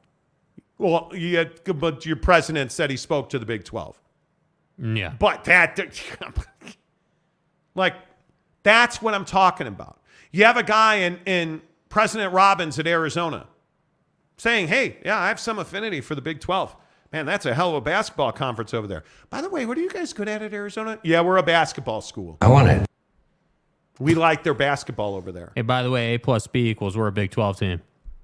And that's the issue here. So I think J.D. Wicker jumped the gun. And then it's almost unthinkable that your president at San Diego State would be like, we're confident the Pac-12 can get the pro rata we deserve. What are you talking about? Like, did you think about those words before they came out of your mouth? You're the president at San Diego State. Throwing out a word like pro rata? In the middle of their negotiations, were you like, hey, George, hey, dude, you won't call me back. By the way, we're expecting a pro rata from you. What is this, Goodfellas, and we're going to come break your kneecaps if we don't get a pro rata? You know. Like, is that what this was? You want more vig on top of your... Get out. Like, it's shocking ineptitude from San Diego State. Would love to ask him about it. Other way you go with it, dude. Would love to ask him about it, but can't. I just don't think you're in a position to be bullish about it. You're not. You're not in, what, as Jay Monahan said, a control position. You're not in a control position, dude. You're not in the driver's seat, man. Totally agree. I mean, totally agree. Renee Roca, what's up, Renee? A power move by San Diego State. I honestly... I don't know if you're being serious or you're joking, Renee. I don't think you're wrong. We're in a control position. I think they were like, hey, dude, George, you listening to me, sir? We want the pro rata we deserve. That's the untrained eye. Right? I honestly think J.D. Wicker and the president at San Diego State, like they binge watched Succession together. And they're like, the pro rata we deserve. They're the kids in Succession. If you've seen the show, look, Shiv, take it easy. Okay? I know you're Shiv. I know you're the president at San Diego State. Control yourself. Jesus. J.D. Wicker would be like Tom. Yeah. Right? Like, dude, what are you doing? Curtis says Larry's in denial. Truck Stop Gumby says cow turd. Cow turd. Yeah, do the drops work today? Yeah. Yeah, they work. I haven't heard them. Stay hard. I mean, come on, let's go. Uh-huh. Let's go. Okay, I'll move on. San Diego State Aztec Warrior says, painful to admit, but you're right about San Diego State's incompetence. Why not say, if we decide to leave the conference, hey, Adela and JD, words matter. Adela Della Torre, the president at San Diego State. Like, really simple concept. Instead of saying, because it's very clear that in that, quote, inquiry, You said, hey, it's our intent to leave. You just flat out said that. Why not say, if we decide to leave? Listen, or, Commissioner Navarez. Guys. Hey, it's Siobhan over here at San Diego State. Siobhan. Hey, I'm just curious. I'm just curious. If we decide to leave, and I'm not saying we're not. We love your tacos over here. But if we decide to leave, would you guys consider giving us a payment plan? No. Okay. No. Could we delay the deadline a month? No. Well, okay, but then we'll have to think about it some more, okay? No. Okay, all right, thanks. All right. Good talk. Like that's what happened. They sent a letter of inquiry to the Mountain West, and the Mountain West, person tendency. Yeah, the Mountain West said, "Hey, soft person tendency, listen, we ain't ducking no smoke. You're out. I'm not doing that. You're out." Yeah. And they told San Diego State. San Diego State asked for payment terms on their exit fee. They said no payment terms, lump sum. San Diego State asked for a 30-day extension. They said no. No. June 30th. Right? Like, you're asking for all this stuff? And then San Diego State tried to say, well, we're not, no, we didn't give you notice. No. Waystar Royco doesn't give notice. We were just talking. We're trying to we're friends. This is a code 10 abort. Like Siobhan and, Commissioner Navarez, we're friends. And the commissioner was like, we're not friends. I don't give a baker's fuck. You guys just gave us notice. You're out. $17 million in a lump sum due on the 30th. If you don't pay us by the 30th, it's $34 million or you're staying. Either way, it's up to you. But those are the terms. And we have it in a contract. That's the situation. And it is unchanged. Excellent strategy, sir. Brandon Butler, I just catch an Uber or a ride with a friend every weekend, so no pay for parking. I have no idea what you're talking about. That's a RSL reference. Mad Cat, I never liked San Diego State AD or the president from the day they were hired. I agree. Rick Forrester says, I need fart noises. You don't. Why do you need fart noises, You don't. dude? No. One day we will get through the show without the lovely symphony of defecation. One day. I mean, I doubt that's going to happen. Busting ass is apparently the soundtrack of life. And I'm a big fan of bull rattlers. Yeah, dude. I just don't, All right, Cougar Tracks. This is getting close to a rant. It's not a rant. Nah. San Diego State Amateur Hour. It's Fair says, how is the Big 12 able to garner $31 million and the Pac-12 can't break 20? Timing. I think 100% it's timing. I think it's 80% timing, and I think it's 20% you're just not good enough. Football-wise, you're good enough. Basketball-wise, it's fallen off way too much. Too much. You're only worth what somebody's willing to pay. And I think this goes back to that Fox ESPN exclusive negotiating window with the Pac-12. Yes. Where there was never going to be a deal out of that. And I think a lot of it was a broken relationship between the Pac-12 and its TV partners and some stubbornness because when Brett Yormark was hired, he was coddled and cajoled into coming to market early with his TV deal. And ESPN and Fox may have done the cajoling. And I think they did that because they did not enjoy their relationship with the Pac-12. And I think that ESPN and Fox were certainly not going to do anything to help the Pac-12. And I think they knew the entire time that one of these two conferences was going to get paid and the other was going to be fucked. Yeah. I think that's as simple as I can say it. One was going to get a deal and the other was going to be where the Pac-12 is. And it turned out that the Big 12 was a hell of a lot more flexible and aggressive. And when your TV partners call and they say, hey, we think you should talk to the Pac-12 about a merger, and Brett's like, yeah, I'll have any conversation. To which George said, hell no, we're not doing that. And when the Pac-12 said hell no, I think that was the end of the exclusive window.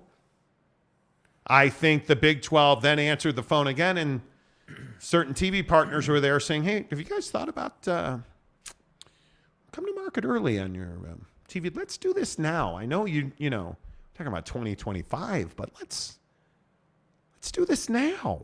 We like you. And George is a prick, so we're going to do this with you. And I think ESPN and Fox pushed and shoved and worked a little harder for the Big 12, and I think that's exactly why the Pac-12 is where it is. Well, and I think another interesting side of it, too, is like that point you make about Brett being open to any conversation. Why is it that Brett Yormark is open to any conversation? Well, I think there's two reasons for it.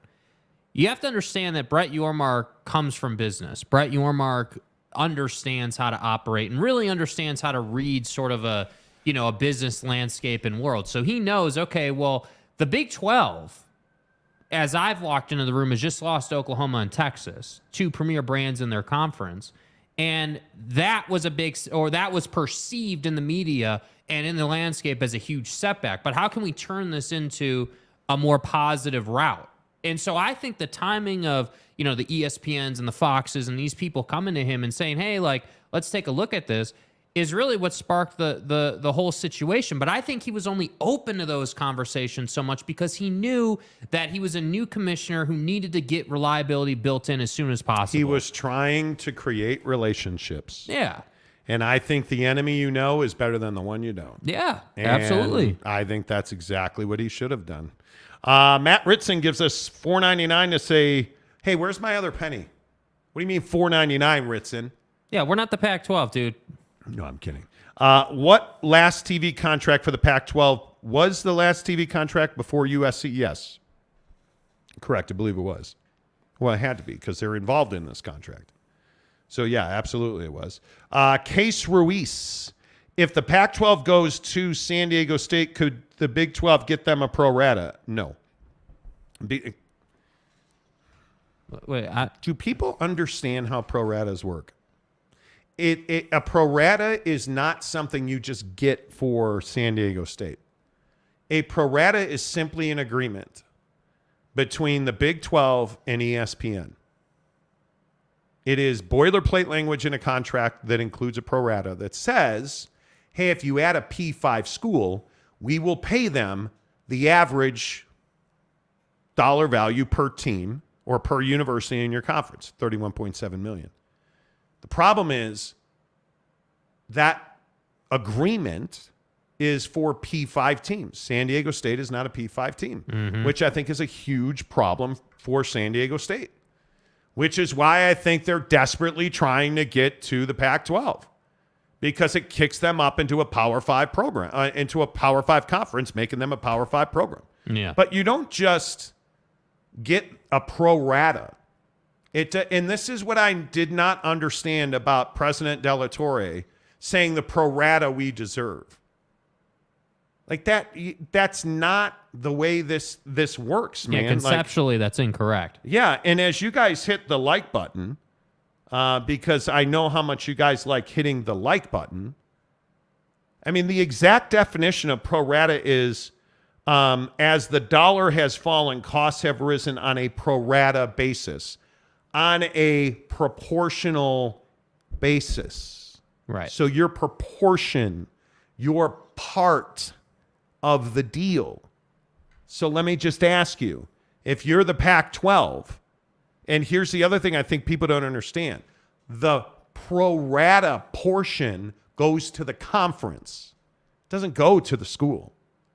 So if it's $100 million a year and there's 10 teams and you get $10 million per school, that doesn't mean that every school is getting $10 million.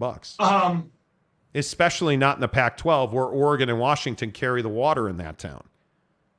So of the $100 million, and let's just say, hey, San Diego State gets $5 million, right? So if you're making $20 million on average per school, that's $200 million, which I have a hard time believing that. But if you get $200 million, what do you think? What do you think that San Diego State gets out of that? I think fair would be half of what any current I think member's you're getting. probably getting $10 million. Yeah.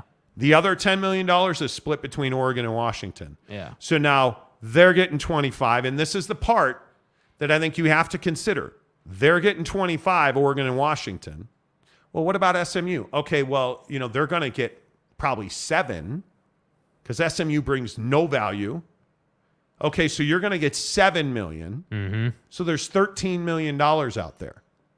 My guess is that's probably another $1 million or $2 million for everybody else in the conference, depending on share and, But it doesn't mean you're getting $20 million. You're not getting a full share.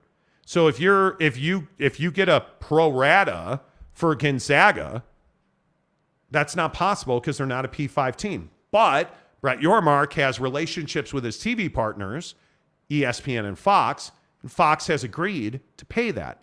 By the way, with Oregon, Washington, Stanford, and Cal, our sources told us that what vetted and cleared means in the Big Ten is, hey, their commissioner went to, and it's primarily, remember how that deal is set up, Fox, CBS, NBC. Fox has Big Noon Kickoff. So what does West Coast football mean to Fox? Well, you're never going to be on Big Noon Kickoff. Mm-hmm.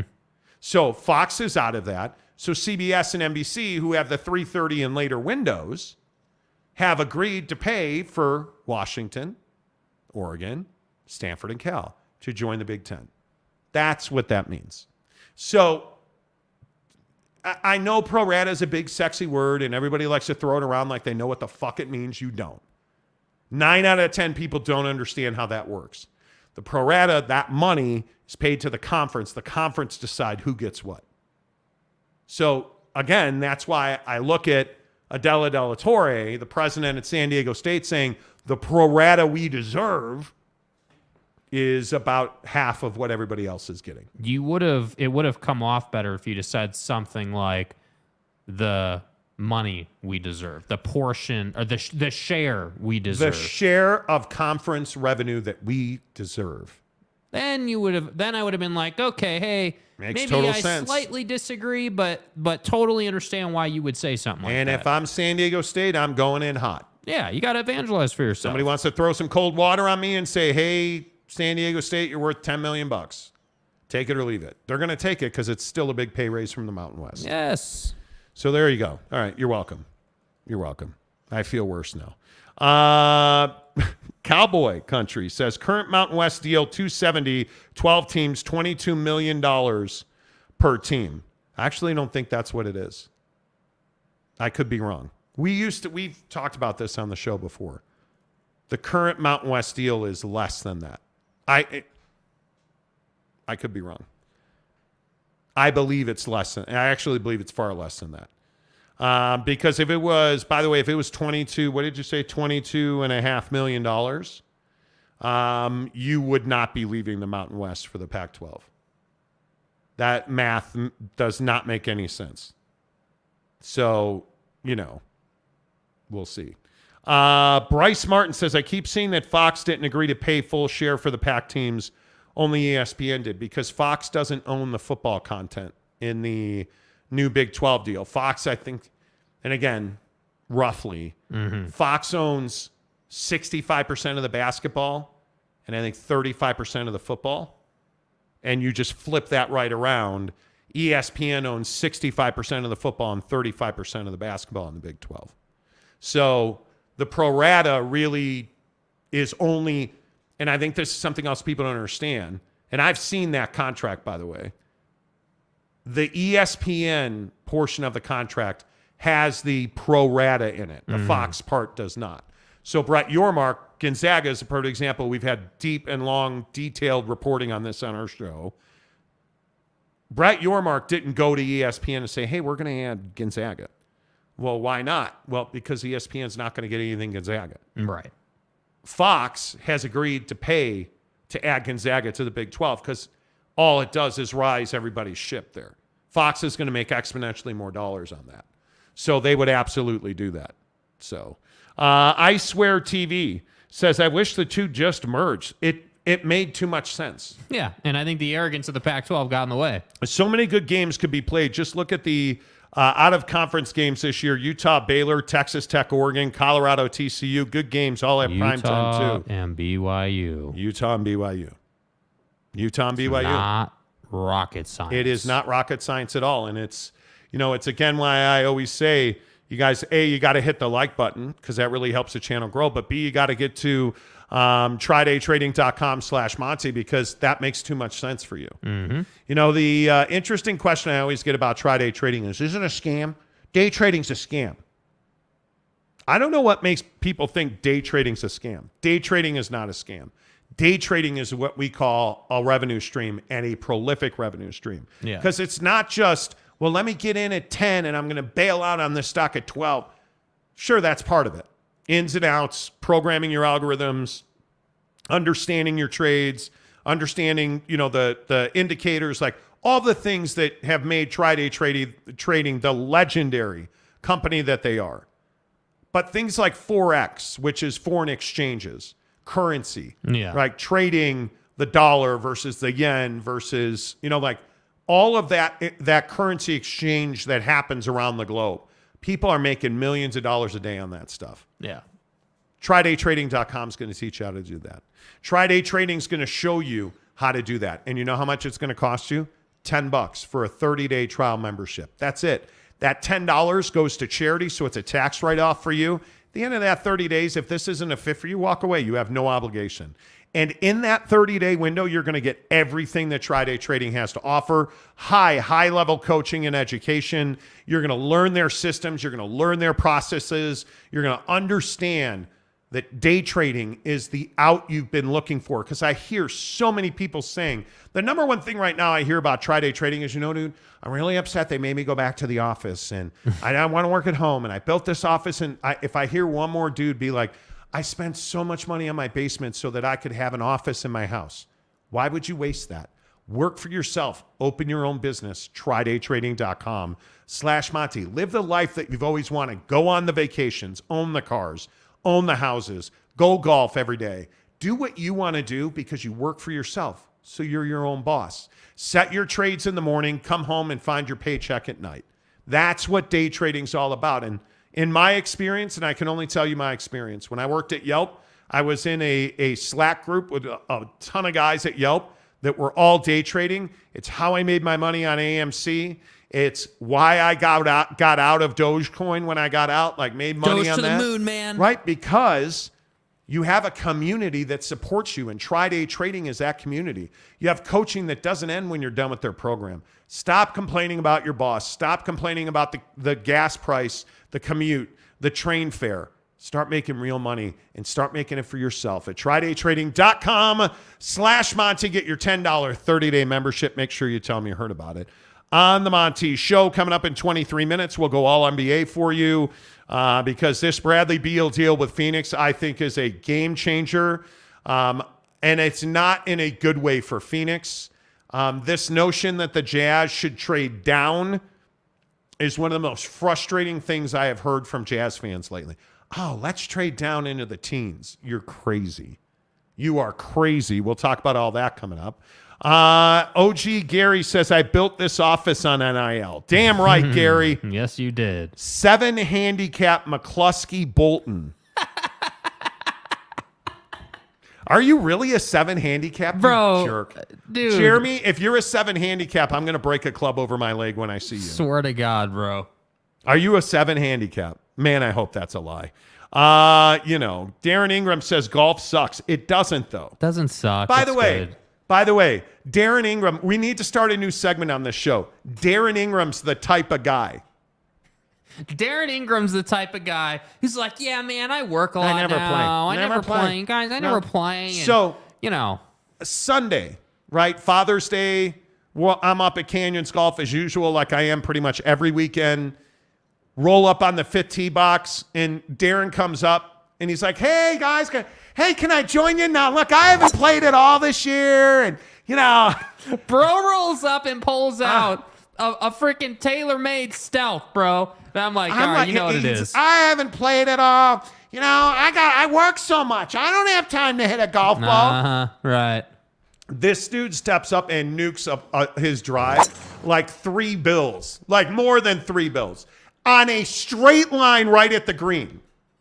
He's like, man, whew, what a terrible swing that was. For being cold, first swing of the day, that was a real average drive. Then like 2 holes later, right, there's a par 3. Yeah. Homie steps up with, I think, an iron. I want to say a 5 or no, on that hole it's an 8. Yeah. Anyway, yeah, who cares what iron it was? 3 feet. Just drops it. You know those beautiful high iron shots? Yes. 3 Dink. feet. Yeah, Darren Ingram can Uncle go. Rio. And you know, you just play with guys and they hit the ball and you're like, God damn, that dude's, he can play. I love it. Golf. Darren Ingram's not serious when he says golf sucks. Yeah, we're getting okay. We just need to clarify the Mountain West deal because there's people think it's $270 a year. It's $270 in total money for 6 years for 11 teams. Boise State has a separate revenue share with Fox. CBS gets all their road games, and Hawaii is a basketball only. So it's not $270 a year. It's $270 for 6 years, starting July 1st, 2020. And yeah, I think if I'm right, it's $4 million a year. It's $4 million a school. Boise State receives additional revenue from Fox for its home games. Correct. And you're in a position where this is why I keep saying, if you're San Diego State, why run the pro rata crap out there? Because again, even if you're getting 10 from the PAC, you'd probably get a little more than that, I would think. But let's say it was 10. Yeah. That's a massive raise, bro. That's a lot of extra money that you just pulled in. Yeah, by the way, Mayor McCluskey says he's a 7 handicap. Okay, fine. Come out and golf with us, dude. You want to talk your junk? Come play, bro. Come play. He's not talking junk. I got some fresh clubs coming in allegedly today. It'll probably be like next Thursday or a month from now, but they're coming. I'm ready for you, bro. I got the backyard hitting net set up now. We're ready, and it's Louis. I don't know. Hey, you start talking shit. Darren's telling me that everybody's on me about my clubs because I have graphite shafts that are not stiff. Right. They're regular. They're regular flex. And so it has created some interesting mechanics, but I'm really hitting the hell. I had a really good back 9 at Canyon Sunday. Yeah. Like I shot an 81 up there on Saturday, a legit 81. And I shot an 82 after just a really bad front 9. Like the 3rd at Canyons on Sunday was a 6. I took a 6 on the 3rd at Canyons. Meanwhile, some people are getting bounces off of rocks. Yeah, 38 on the front 9, 43 on the back. Brutal. Yeah, but I shot an 82, I think. I had a really good man. The 17th, you guys don't care about my golf game, but I'm going to tell you anyways. The 17th at Canyons was unbelievable Sunday. I hit a drive that was probably the best drive I've hit there. Like through the end of the fairway into like the light rough, and it's into an elevated tee or an elevated green, excuse me, that's protected by 3 levels of bunkers. Took out a 7-iron from, I'm not even sure the distance, but took out a 7-iron, put it within about 6 feet, blew the birdie putt, so parred it. But that drive, and this is the argument with I have a PXG Gen 6 driver right now. I'm going to wind up playing with it for the rest of the year because I'm killing that driver right now. Yeah. I am smoking it. Absolutely smoking And it. you can hit it straight. You can. And I usually do. I don't disagree that getting, for you, extra stiff probably would be perfect. Yeah. But I don't think that the shaft right now is why you're losing strokes. The stroke thing is just opportunistic. The stroke thing is just, hey, you need more quality here, more quality there. Now, when you get better next year, you will probably notice the shaft thing because your mechanics will be dialed in, and like golf just takes time, man. I'm probably going to wind up. I really like my PXGs, but I'm probably going to wind up in a TaylorMade. Yeah. I probably am. I really like that driver. I've seen 3-4 guys hit it now, and it just, yeah. We'll see. I don't know. Trust me, before we get back to this real quick, my advice to you is get fitted for clubs. Don't go buy clubs without getting fitted. It's the last time I'll ever do it. It is the last time that I will ever do it. Let's see. McCluskey says, I do have me a nice set of Callaway X20s.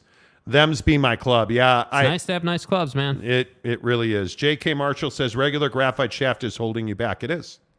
I freely admit it. It has cost me yards on my driver. I don't even disagree with that. I do not even disagree with that. But, yeah, I don't want to talk about it. Derek says, I can't drive it straight. I just need to figure out aiming with the curve, which I totally don't believe in. A guy like Darren Ingram, who is, by the way, the pro up at, we spent 4 holes, I think, with him. And just the little things that he was telling me gave me, he told me this thing about rotating my hip, which, because I was focusing on rotating my chest and my shoulders. He's like, no, friend. Gave me one little tip here and there. Changed my iron shot over the water there. What is that, 14? 13. Changed my iron shot on 13. Smoked a drive on 14. The par 3 on 15. I was too much of a coward to shoot left of the pin because I thought I'd hit it over. Landed on the green there. Yeah. I'm telling you, just the little tweaks. When you find somebody who can teach the game, dude, I'm telling you. Paul Lane says, love pizza with blue cheese and thin sliced lemons on top. You're a douche. Is there a warrant? There's a warrant out for you, isn't there? Be better, dude. Paul, there's a warrant out for you. Come on now. We were in a good flow. It was going good. You know. Brad Turner, never give in to aiming with the curve. Never give up. Never surrender. Do not aim the curve, dude. Learn to hit it straight. Capazzo, my advice is get fitted with a nice pistol and rifle. Don't just buy what is cheap or most expensive. No, I totally agree with that. Totally agree. McCluskey, as much as I like the talk my junk, as Jake says, I can drive like a champ. It's my short game that's as good as Caruso's ability to hide his stash at an airport. 32, and let's see. Oh my God, bro. I think, and I don't know, what do you think? I'm pretty honest about my scorekeeping. Oh, absolutely. Yeah. I think the keep and score thing, I think, is really, really straightforward. Right now, and we talked about this over the weekend, we're getting to a point where like up until this point, we haven't counted losing a ball, right? So if you lose a ball or whatever, we haven't been counting that extra stroke. You have not been counting that. No, we agreed we weren't counting that. Don't tell me you've been counting it, dude. You haven't been counting it. I've been taking that as Get the hell out I'm of not here. kidding you. How do you think I got to like a 7 on Saturday? Okay. You're impossible, bro. We literally said we're not counting that stroke. If I hit a ball, and it is the only lost ball that I don't count is the one where, like if I hit it into a construction pond on Sunday, I counted that stroke. There's no reason for me to have hit it into that pond. So I count that stroke. But if I hit it down the left rough and I just can't find it, I'm not counting that stroke. Because I usually drive in the fairway or just to the right or left.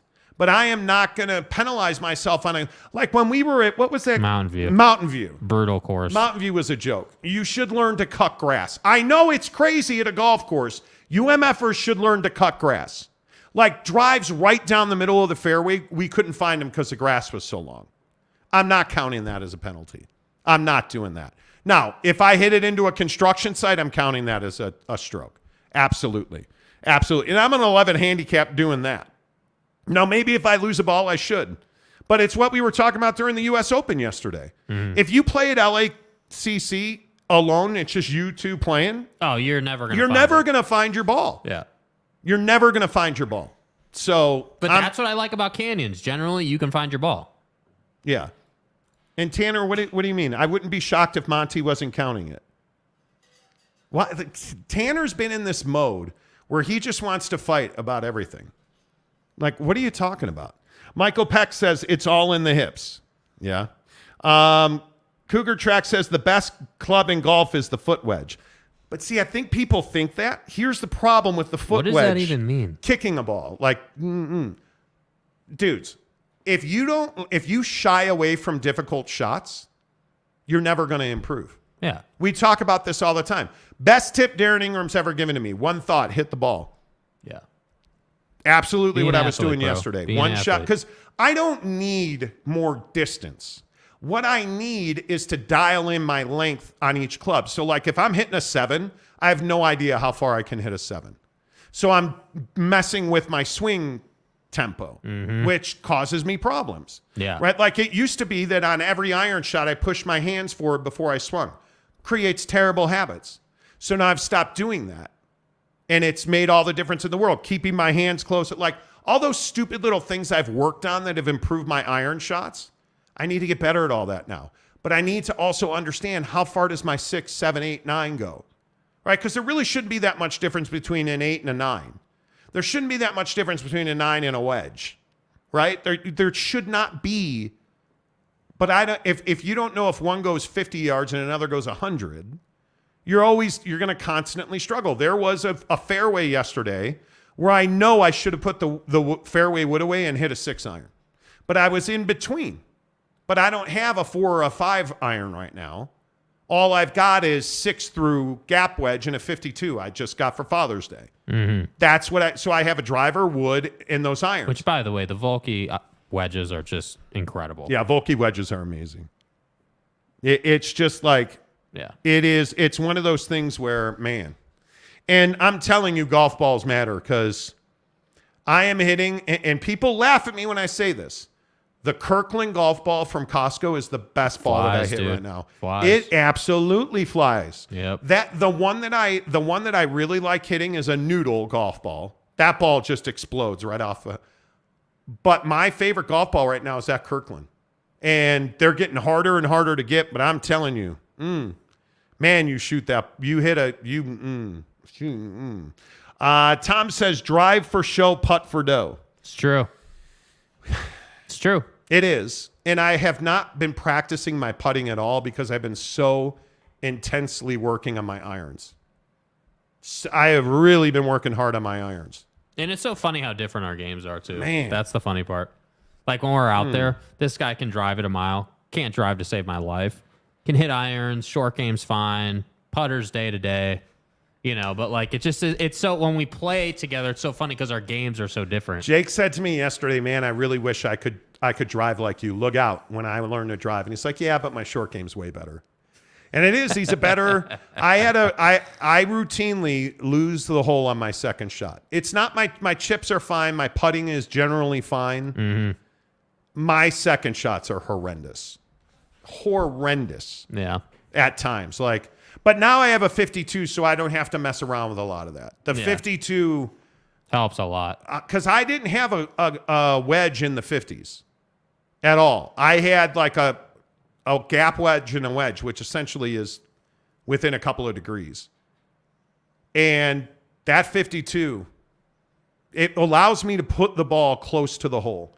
Like the 12th at Canyons yesterday. I had a beautiful drive, left me about 75 to the hole. And it slopes down. There's a hole or a hill at the front of the green. The pin was in the front. And I said, you got to land it on that hill and try to work it. Landed it on that hill and rolled it right down the hill. Blew the putt. But you're happy with that. Yeah, I'm happy with that. that. I made that shot, you know. Because what's my goal? My goal on every hole is to be in position for a birdie. Yeah. It's all and I care as about. you keep playing, the putter will get better. And that's what every golfer deals with, the putter. And every hole on the back 9 yesterday at Canyons, I had a chance at a birdie. Yeah. So, not all playing poorly. Capazzo says, I love shooting golf balls at 100 yards with a 22. My man is not a fan of golf. We need a little bet, McCluskey says. I shoot better than you, jabronis. You have to admit for a year that Caruso's the NBA's most overrated player. You win. The problem is he's not. Yeah. He's not. You'd love to have him on your team. Gary says, I play the TaylorMade TP5X ball. How do you like it? A lot of people like it. Delaric says, when I was younger, I was a 6 handicap, but my handicap is now in the couch. You got to play a lot, man. My handicap, I'm an 11 handicap according to the Grint. And I enter every one of my scores in the Grint. And it tells me I'm an 11 handicap. I was for a long time like a 18, 19, 20 handicap. That Mountain View, I think I shot there's 2 rounds this year that have just been a catastrophe. And they were both a 98, I think. Talon Cove with Chris Karn was the worst round of golf. That's the worst round of golf I've played all year. And the funny thing is, that's one of the most attainable golf courses you can play. Oh, you can attack every pin on that on that course. Yeah. And I just could not hit a driver, could not hit a wood, could not hit an iron, couldn't chip, couldn't putt, nothing. Dude, nothing that day. Yeah. And that was a 90-something. I can't remember what that was. But then that Mountain View, I must have lost a dozen balls that day. Easily. And it was terrible. And I think I had 2 quality holes, but I think I shot a 98 at Mountain View on a course, again, that's super attainable. So frustrating. Just so frustrating. So there you go. Boyd Lake said, give me the Costco balls. Said no woman ever. Never has a woman said that. Yeah, my favorite ball right now is the Callaway Super Soft. That is my favorite ball. Love that ball. Flies, but I'm with you. I don't hit the noodle as much as you do, but the Kirkland ball is... Woo. Dude, if you can find the Kirkland ball at Costco, I highly recommend it. I think, man, and I hope I'm right about this. Darren Ingram was telling me, I think he's a TaylorMade guy. He's got TaylorMade clubs. I think he's a TaylorMade ball guy, too. Mm-hmm. Darren, the teaching pro up at Canyons. By the way, Canyons Golf, the official golf club of the Monty Show.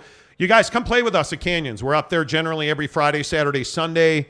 I'm a 7 a.m. guy. I love it. I like the quiet, the calm. If you follow me on Instagram or the TikTok, cool temps. Yeah, you see the beautiful views, the 6th and the 18th tees. And I would tell you the 17th and 18th is the 1-2 combo of 17 and 18 at Canyons. Undefeated. It's undefeated. I got hit by a tee shot yesterday. Dude, that was a little surprising. And look, I get it. Canyons, you're up in the mountains, so... You know, there is some visuals that are deceptive. Totally understand. But at some point, you have to be like, yeah, we may be able to drive this hole. I was on the 18th green, and there was a group behind us on the tee box, which is elevated way up. Yeah. I'm standing on the green measuring a putt, like looking over the break of a putt, because I was on the wrong shelf, so you have to putt down a little hill. Yep. And this ball hits on the green and bounces right up and hits me in the leg.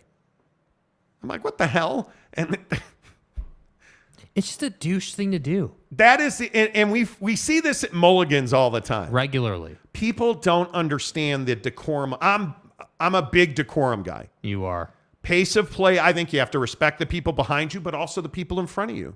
So you can't, I will absolutely putt a ball again. If I blow a putt and I totally misread it, I'm going to putt that ball again. If I hit like at the 6th tee box is elevated at Canyons, if I blow that drive, I'm hitting another drive. But generally, I live with the one shot.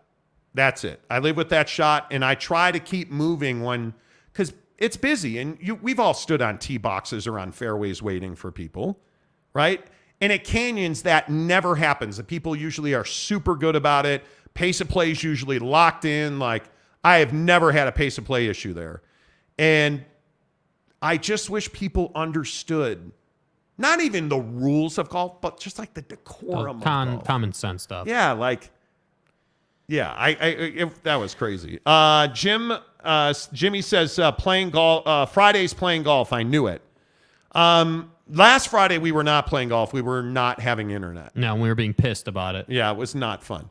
Did you hear them yell 4? Never did I hear them yell. And you can really hear up there too. Yeah. Goderoff says, hey, clean the dimples of the golf ball. Clean dimples, happy balls. Hey. Yeah, What now? Let me tell you what clean now. dimples. Stan says it'd be great to see you guys playing video. Your play it would be great. Follow me on Instagram and TikTok. I put a ton of videos up there. Cougar Tracks, my best handicap was a 9. No, I didn't use a foot wedge. Always played by the rules. That's why golf is a gentleman's game. Yeah, we pretty much... We don't skew the scorecard very much because I think you need to know where you are so you can improve. If you're always cheating the scorecard, I mean, you're just not going to grow as a player. So, yeah, trust me, knowing that I've been the first month, the month of April was a brutal golf month for me. Like, not good. Yeah. Not good. Yeah. And I'm paying the price for it right now. I will say that. All right, go ahead and hit the like button while we remind you, Papa Murphy's Pizza. Use the promo code Monty25 because you got to get the Papa Murphy's calzone. At Papa Murphy's, we do more than just pizza. We do calzones. Papa Murphy's does calzones? Oh, I think you mean I do the calzones. And how do you do it, Dad? How do I do it?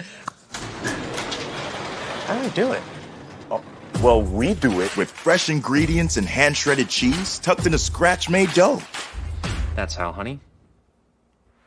At Papa Murphy's, we make great pizza. You don't forget the calzones. Order now at papamurphys.com. Use the promo code Monty25 to get 25% off your purchase at $25 or more at Papa Murphy's Pizza. Truck Stop Gumby says, playing golf on Fridays instead of being here with us. Hey, well, man. non-football season. Well, and we never take time off during, like, from August to March. We pretty much never take days off. Yeah. Never. And we work too much anyway. It is what it is. It is what it is. Court McMullen says, any NBA content today, fellas, in 2 minutes. Lewis says, nothing but golf content. And it's not golf, it's golf, please. Capazzo also says Papa Murphy's does calzones, meatballs with a side of golf balls. That's what I'm talking about. Right. That's what I'm talking about. Jim Choi finally says, hey, I take range balls and play. I'm a big fan of not hitting range balls because I just think they're dead. I just think they're dead. But if I ever go to Mountain View again, I will play range balls at Mountain View.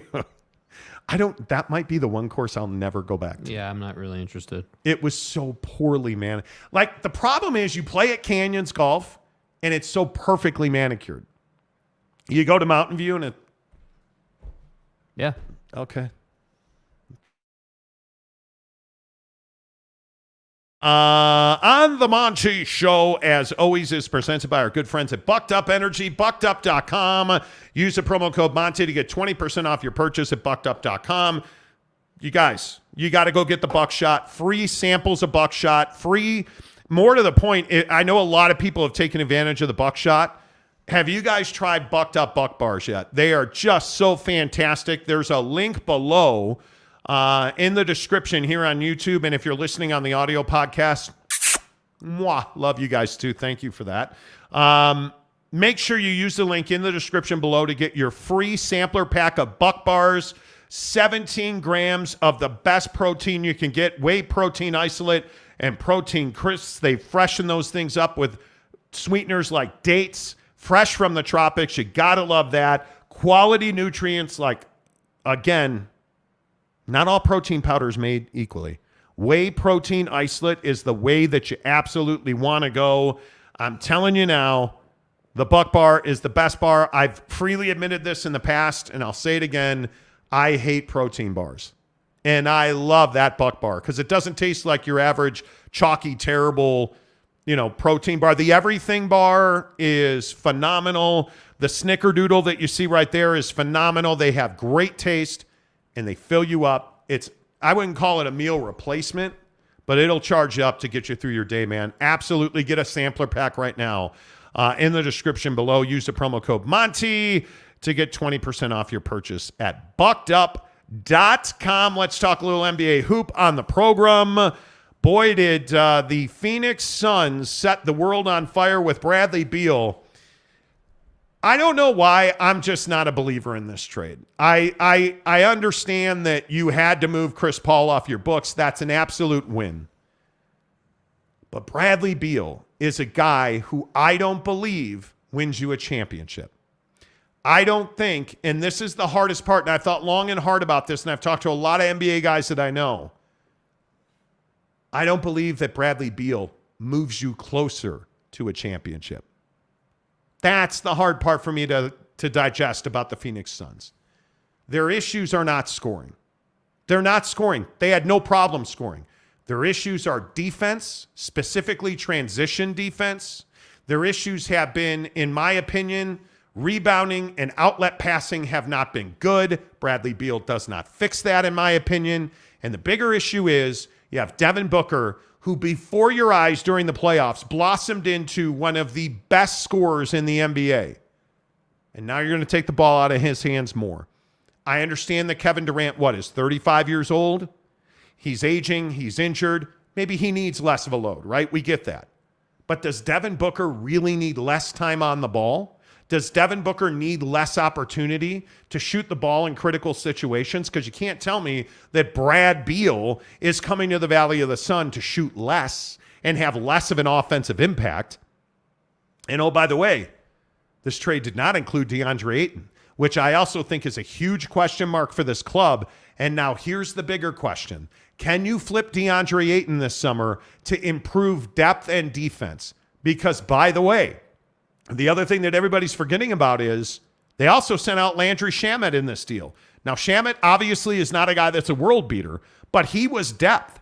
And he's not Cam Johnson. He's not Mikal Bridges. I totally get that. But now he's not even Landry Shamet on your bench. They don't have depth and they don't have defense, Jake. That's why I don't like the Bradley Beal trade. Yeah, I mean, I think that they're obviously going to have to make more moves as far as the bench is concerned. I mean, you just simply don't have enough bodies right now. But obviously, we're in the summer, so you're gonna have to get creative. I think, I don't disagree with what you're saying, but I also think that guys like Bradley Beal, whatever his first name is, whatever he chooses to go by, this is a dude that's been on a losing team and a losing organization for a long time. And this is a guy that, to me, wanted to get to a situation where he was contending. And so, yeah, I agree. Guys like Bradley Beal don't just roll up looking for less opportunity, but at the same time, he's rolling up looking to do what he needs to do to get as close to a championship, if not win one. So to me, I look at this and I say, okay, you've got plenty of scoring power now. So Bradley Beal is just going to have to fit into that picture, whatever that looks like. But I think the thing that no one's talking about is that Frank Vogel is someone who can figure this out. I think that Monty Williams did a great job, but DeAndre Ayton is the reason Monty Williams is no longer here, in my opinion. So being that you have Frank Vogel, Frank Vogel did great work with the Lakers. I think he knows how to manage stars. He knows how to get guys to work together instead of being selfish. And frankly, defensively, Frank Vogel knows how to get a team to engage defensively. One of Devin Booker's biggest growth points was defense. So the question isn't going to be, in my opinion, individually, can they play defense? I think it's team defense. Being able, as 5 guys on a floor, to play the kind of defense you need to win a championship. That's right. And I think, as far as the front office is concerned, I think this point about Isaiah Thomas is also very, very much out there right now. Chris Paul doing an interview talking about how, Isaiah Thomas is involved in the process, even though he's technically not with the organization. Everyone's saying that Isaiah Thomas is basically a shadow GM behind the scenes. That wouldn't surprise me at all, because Ishbia is a big Isaiah Thomas guy. And if that is indeed the case, and I'm not saying it is, but if it is, if what Chris Paul says is true, that's a problem, because I don't trust Isaiah Thomas to go out and build a bench. I don't trust Isaiah Thomas to go out and build a championship caliber roster. I just don't. By the way, this trade brings you to $162 million on your book. Anybody check what the luxury tax threshold is this coming season? Yeah, it's $162 million. You're already paying. You're already in the tax. Well, the good news is the Suns have not been a taxpayer. I think that's a huge deal, because they're not in the situation that teams like Golden State are in, who have paid significant tax, so they have a little leg room there. The Isaiah Thomas thing is troubling, because he is a degenerate. The guy has been an absolute POS in every workplace he's been in. I think you look at what Isaiah Thomas did to the CBA, the actual league, the Continental Basketball Association. You look at what he did with the Knicks and the embarrassment and the absolute jettison deal that he got. He took a golden parachute not to work there anymore. The idea that Isaiah Thomas is running this team from behind the scenes is brutal. And if that is in fact the case, it's really disappointing. And it tells you why they're not going to win. Because Isaiah Thomas is not a winner, he's a loser. Mm-hmm. And when you treat people poorly and you treat women poorly and by the way, you don't win games. That's exactly why Isaiah Thomas doesn't have a job. That's exactly why Isaiah Thomas was not somebody that people loved on the dream team, and talks about how Michael Jordan kept him out. Yeah, well, because you're an asshole. And Isaiah Thomas is a problem for the Phoenix Suns. I'm telling you right now. Yeah. And I look at this roster, and the thing that terrifies you about the Phoenix Suns is you have a non-basketball guy making basketball decisions in Matt Ishbia. You have a really good general manager in James Jones, who has put you in a position to contend for an NBA championship. He took this team to the finals. So you think he needs Isaiah Thomas's help? It's just a bad look, dude. Yeah. It's a bad way to go. And it's Isaiah Thomas being desperate to get back into the NBA, which nobody wants him to do. And I think you saw the backlash that came publicly when there were rumors that Isaiah Thomas was going to be brought in to run the Suns. Like, it was an avalanche of negativity. So now you're just doing it behind the scenes. And I don't disagree. I think Chris Paul is not going to have nice things to say on the way out the door. Mm-hmm. I don't, nor should he. Because apparently they didn't call him and tell him he had been traded. Yeah. He found out from his son texting him. Which would piss me off, too. Would absolutely piss me off. Yeah. It's just not, yeah. The night guy says, Monty spitting straight truths. Durant and Beal are Mr. Glass and Mr. Glass Jr. I think Bradley Beal missed a lot of games he could have played because they were not games of leverage. Yeah. The biggest issue with Brad Beal is he has a no-trade clause in his contract. And you don't like that at all. I can tell you that much right now. Gary says a team that believes in Ayton is not serious about winning. But I think on the other side of that, and I don't disagree with you, Gary, Ayton has issues. There's no question about it. More defensively than offensively, obviously. I think the other side of that is you're going to have trouble finding a big that can provide what he can provide offensively. And I would agree. You know, again, clearly the direction of this roster is, hey, we're going to outscore you. That's the mission of this roster.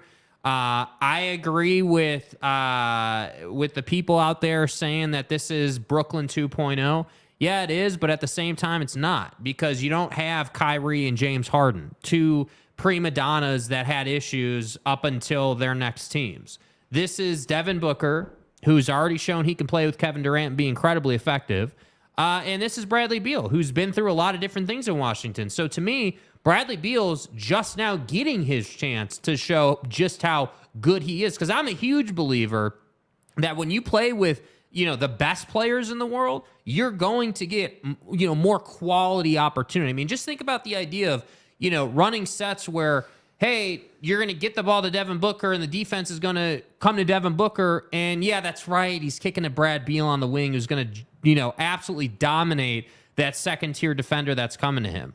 That's what people don't think about. Now, I'm here for the defensive conversation because I have no idea what you're like defensively. I mean, again, DeAndre Ayton has no business playing defense against Nikola Jokic or any of the best bigs in the league. Isn't this the exact same model and issues that the Lakers had? You could not defend. So you had to go out and get length. And what happened? You became an unbelievable defensive team. Mm-hmm. And you did that on the legs of a guy like Rui Hachimura and a guy like Jared Vanderbilt and a guy like, all of these dudes they added really helped them defensively. Mm-hmm. The problem is I don't know that the Suns have that flexibility unless they trade DeAndre Ayton. And the contract's not that big of a deal. It really isn't. It's not like you can't trade that deal. But the biggest question is if you don't win and your culture gets wrecked by Matt Ishbia, you know what's going to happen. You know what I'm going to say. Devin Booker's going to wind up wearing a Laker uniform. I know what time it is. Book's going to wear a Laker uniform. That I think it is only inevitable. And that's why all these tweets about Isaiah Thomas, and if that's in fact true that he is running a shadow at GM position, mm-hmm. as Jake described it, I think Devin Booker's on the clock because they're not going to win. He is a terrible executive. He has been a terrible executive. Yeah. You've never had more money than you had with the Knicks, and he was terrible. Because it's garbage. If you remember the lawsuits that came out of the way he treated women in that organization, and I mean, guys don't change, man. No. Boyd Lake says Ayton has to go. Got motivation issues. I don't disagree. I don't even know that it's motivation. I think he's just soft. He is not in DeAndre Ayton's situation, you need him to have a no layups mentality. If you're going to get a layup, I'm going to body you to the floor. You're going to be in pain. Because the next time down, I want you to think twice about it. Instead, he'd be like, yeah, I'm not going to foul him. Soft person tendency. Yeah, my arms are weak. I'm not going to. Why would I catch the ball in the paint? He's not a killer defensively. He's just not. And he can't catch the ball. Good old Ron Sapocek back in my Round Lake days. If you can catch the ball, you can play on my team. DeAndre Ayton can't catch the ball. Go back and watch some of their game tape. Watch how much he fumbles or just straight misses passes at his head.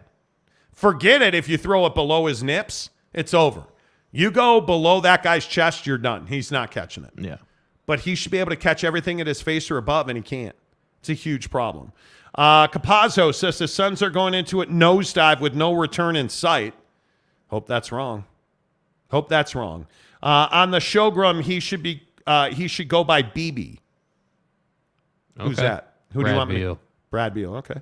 Brandon Butler. For the Suns, this could be worse than the Wizards. Beal has been playing 45 games a year. KD about half a season. But Kevin Durant, and he's as much said so, that this coming year is a year where he knows this is really an important year. I mean, he's got to be healthy. He's got to be at his best, and he's got to return to the throne. And missing all these games, like, dude, you almost broke. You guys understand that now we know he almost broke his leg on that layup thing. Dude. In warm-ups, he went to shoot a layup and twisted his ankle, and it turns out that was almost a broken leg. How? Because he's not a guy, from all accounts, he's not a weight room guy. He's not a build your body guy. He's a work on your game guy. And I think he knows now there's a reason that he lives on the West Coast full time now. Because I think he knows. He's got to be in warmer weather all the time so his body feels better. He's in that LeBron phase, which is why he chose Phoenix, in my opinion, because it elongates your career. Why do you think everybody goes out to Phoenix to have knee surgery? Because it makes the process easier. And I think he knows. I've got to get right. Because Devin Booker, you can say what you want about Devin Booker. Has he missed games? Yes. Devin Booker is the best player on that team. And he proved it in this postseason. And he had zero help. He was relying on Landry Shamet and a not always healthy Kevin Durant. That's who he had to run with. DeAndre Ayton was terrible at times. Chris Paul was hurt again. And when he wasn't hurt, he was selfish. This is not rocket science. The Nye guy. I don't think the Suns are worried about defense at all. Well, they need to be. You're in a situation where your roster is set up to win games 135 to 129. Yeah. So what happens when Kevin Durant gets hurt and you can't score 135 points? Oh, I know. What happens when Bradley Beal and Kevin Durant have off shooting nights, or Booker and Durant, and you score 115 points and you lose 125 to 115? You cannot win in this league if you don't play defense. Yeah. I mean, go back to Toronto. Toronto with Kawhi didn't win on offense. They won on defense, right? You look at the guys that are winning championships. Golden State's won on defense. Just no question about it. The Lakers won with defense. How do you win in sports? Golf, basketball, baseball, football. You got to give yourself as many chances as possible. So in the NBA, the way you do that is not by being an individually great player, and there is some of that, but playing defense stops the other team and gives you that chance. If you could do that 30 times a game, hey, get a stop, go down and score. And again, remember, shooting in the NBA, hey, elite from three is like 35%. Across the league in the big picture, 35% is a nice number. For the Jazz specifically, let's say, 40% used to be their number. You shot 40%, you're going to win the game. Well, why is that? Well, because you had a guy in Rudy who was protecting your rim, and generally speaking, you were not a great defensive team, but you were good enough to do what you needed to do. So on this team, in the Suns, yeah, Frank Vogel can come in his introductory press conference and say that Kevin Durant's excited to play in his defensive system and wants to get after it defensively. But if you're not available, what good are you? And again, Devin Booker has come to the plate defensively. So now Brad Beal needs to come to the plate defensively. Now you need to go out and build a roster full of role players that know how to play defense. Well, and I also think there's something to be said for the Lakers build that's so similar to this one. Like, I mean, it's unbelievable. LeBron and Anthony Davis should equal Western Conference Finals. And they didn't. Mm-hmm. And it's because you're relying on a guy like a Dennis Schroeder to take huge shots. That's where the Suns team is. They're going to rely on guys that just should not be relied on to make shots.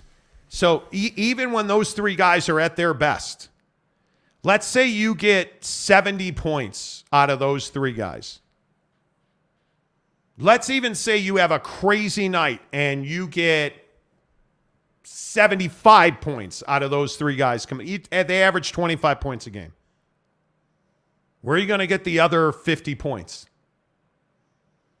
Where's that going to come from? Well, DA is usually good for 20. But he's not going to get nearly as many opportunities with those three guys.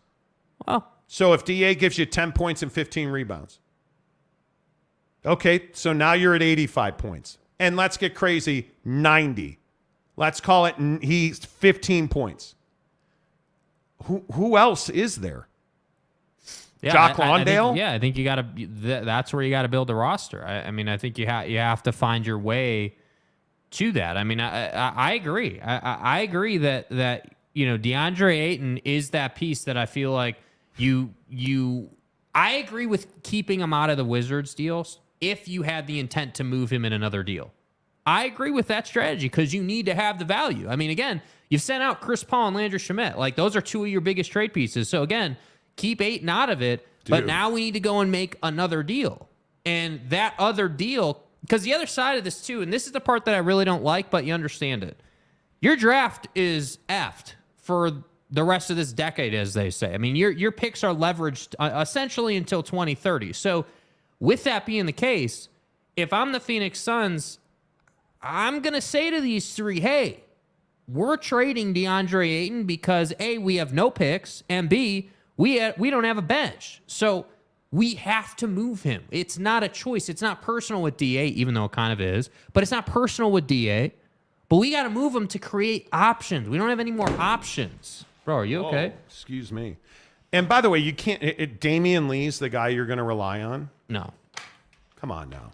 Good bench contributor. Can't rely on him, though. Their guys under contract. Devin Booker is so underpaid on this team.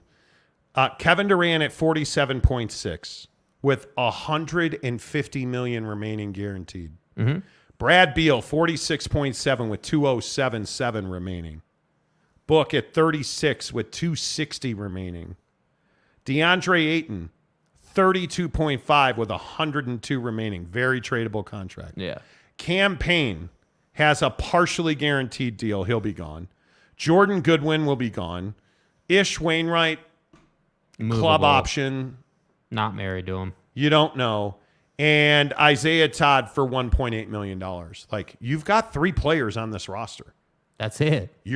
And that's why I say you're in real trouble, because that's $112 million just on those three players. That's crazy. And Goodwin and Todd are not your guys. You just acquired them in this trade. And those are G League guys, dude. They're screwed. Now, not to keep bringing up the Lakers. How long until Draymond Green signs with the Lakers?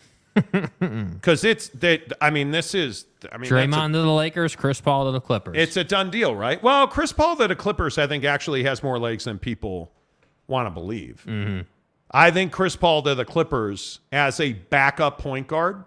But does he accept that role? I think if it gets him to play in Los Angeles, he would. Yeah. If it gets him in LA, yeah, I think it would. So I think there's real momentum for them to trade Paul George. I truly think. I don't think it is, actually, and I need to look at his number. I actually don't think it's a mistake, because they've got to reshuffle the deck here. You can't continue to. Paul George has $94 million left. You owe him $45 this year. Like, I think, and this is, again, when you look at their numbers and you realize that it's Eric Gordon, Norman Powell, like, you don't have a championship roster there. I think you have to look at trading Kawhi or Paul George. And I don't think you're going to get nearly as much for Kawhi as you will for Paul George. And I think if you can reshuffle that deck a little bit, and I think you have to figure out how to thin the herd on this roster a little bit. Because you got a bunch of dudes like Nick Batum, Marcus Morris, Rocco, Robert Covington, Ivica Zubac. Like, you got a bunch of dudes that fill out rosters but don't win championships. Yeah. And you're going into a new stadium. Like, I think you have to look at making a major move. You have to look at making a major move because Paul George is still, I think, one of the elite shooters in this league. He is still one of the elite defenders in this league. Yeah, I mean, Paul George is 37% from three and 45% from the field. Good night. I mean, averaging 23. What's really fascinating, this is quite interesting, actually. So 56 games this season, 31 last year for Paul George. Kawhi Leonard's 52 this year and 52 last year. 51% from the field for Kawhi this year, 41% from three. So Kawhi had a better year, but instinctually... They both just had huge injuries. Instinctually, I would go with Paul George. I just feel like Kawhi is so uninvested just in any situation. He is not passionate. Yeah. He is not passionate. Now, Paul is a Los Angeles guy, Paul George. Like, I think he loves being home, but I think his trade value is higher. Could be wrong, but I think his trade value is higher. He's got a very manageable contract with 2 years left on it, I think. Like, I don't know. That's a matter of what do you want to do, I think. That's what that is. But I look at them, and then I look at the Lakers, and I say to myself, this is a team that if they sign Draymond Green, right, like they could be in some very interesting situations because they don't exactly have a ton of dudes on their roster either.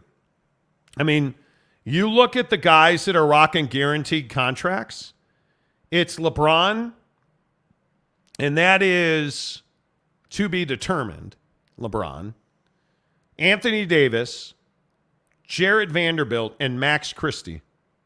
Everybody else is on non-guaranteed deals. Malik Beasley, Mo Bamba, Shaq Harrison, non-guaranteed deals. Mm-hmm. So they actually are in a position, and I believe they have their full mid-level. Like I think they're in a really interesting position. Now their cap holds are interesting. Like, what do you do with D'Angelo Russell?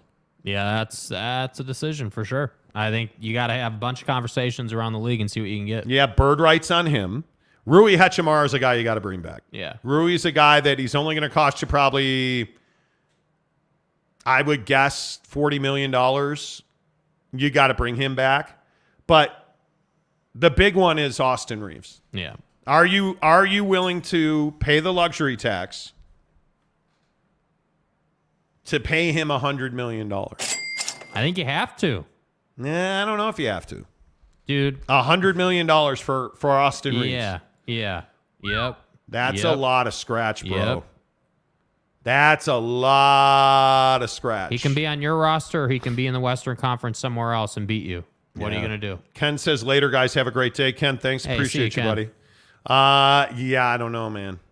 That's a lot. If you, Guy, if you walk outside and if you listen closely, you can just barely hear the window closing on the Suns. the window's See what he did there. Closing. Capazzo says Draymond has nothing the Lakers need. Yeah, we just disagree. He is still a really good defender, and he's still a guy you can play 30 minutes a game. He's not going to kill you. The question is, can they control him emotionally? Because his technical fouls do wind up taking a toll on you. But man, his rebounding, his ability to run the floor, you know what he does? He can mean that you spend less on a point guard for a year. Because that dude can absolutely take the ball off the rim and sprint down the floor. We've seen it. Yeah. We've seen it. And is he the same player he was? He's not. But is he done as a player? Not close. Yeah. Not close. He's a guy that if you can add him, whether you're the Lakers, if you added him on the Suns, if you put him on any team, why do you think Golden State is so hot to keep him? Yeah. Because he does these little intangible things. And I think it's going to be really interesting to see how he plays out. OG Gary, what happened first? Draymond and the Lakers or PAC getting a deal? Seriously. I want a Pac-12 TV deal so bad. Yeah. Oh, my God, I want it over. Tom says Chris Paul would be a good jazz man. Why? Why? Yeah, I must admit I have to ask why as well.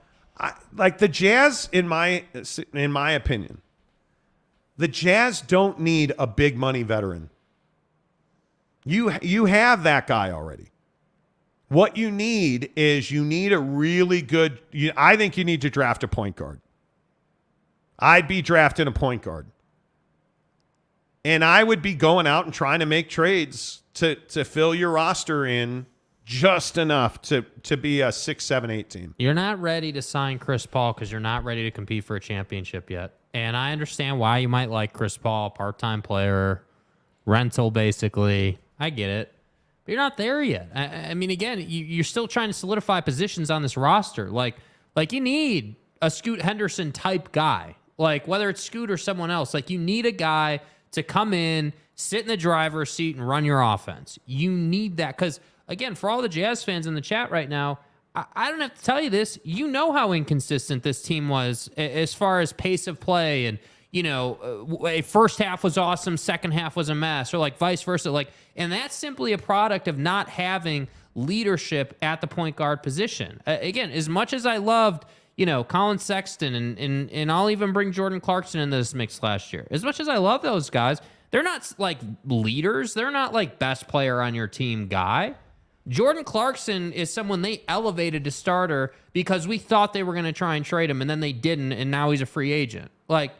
So you need a guy to step into that role and be the guy that puts your team in a position every possession to get to the spots on the floor where it's supposed to be. That's what you need right now.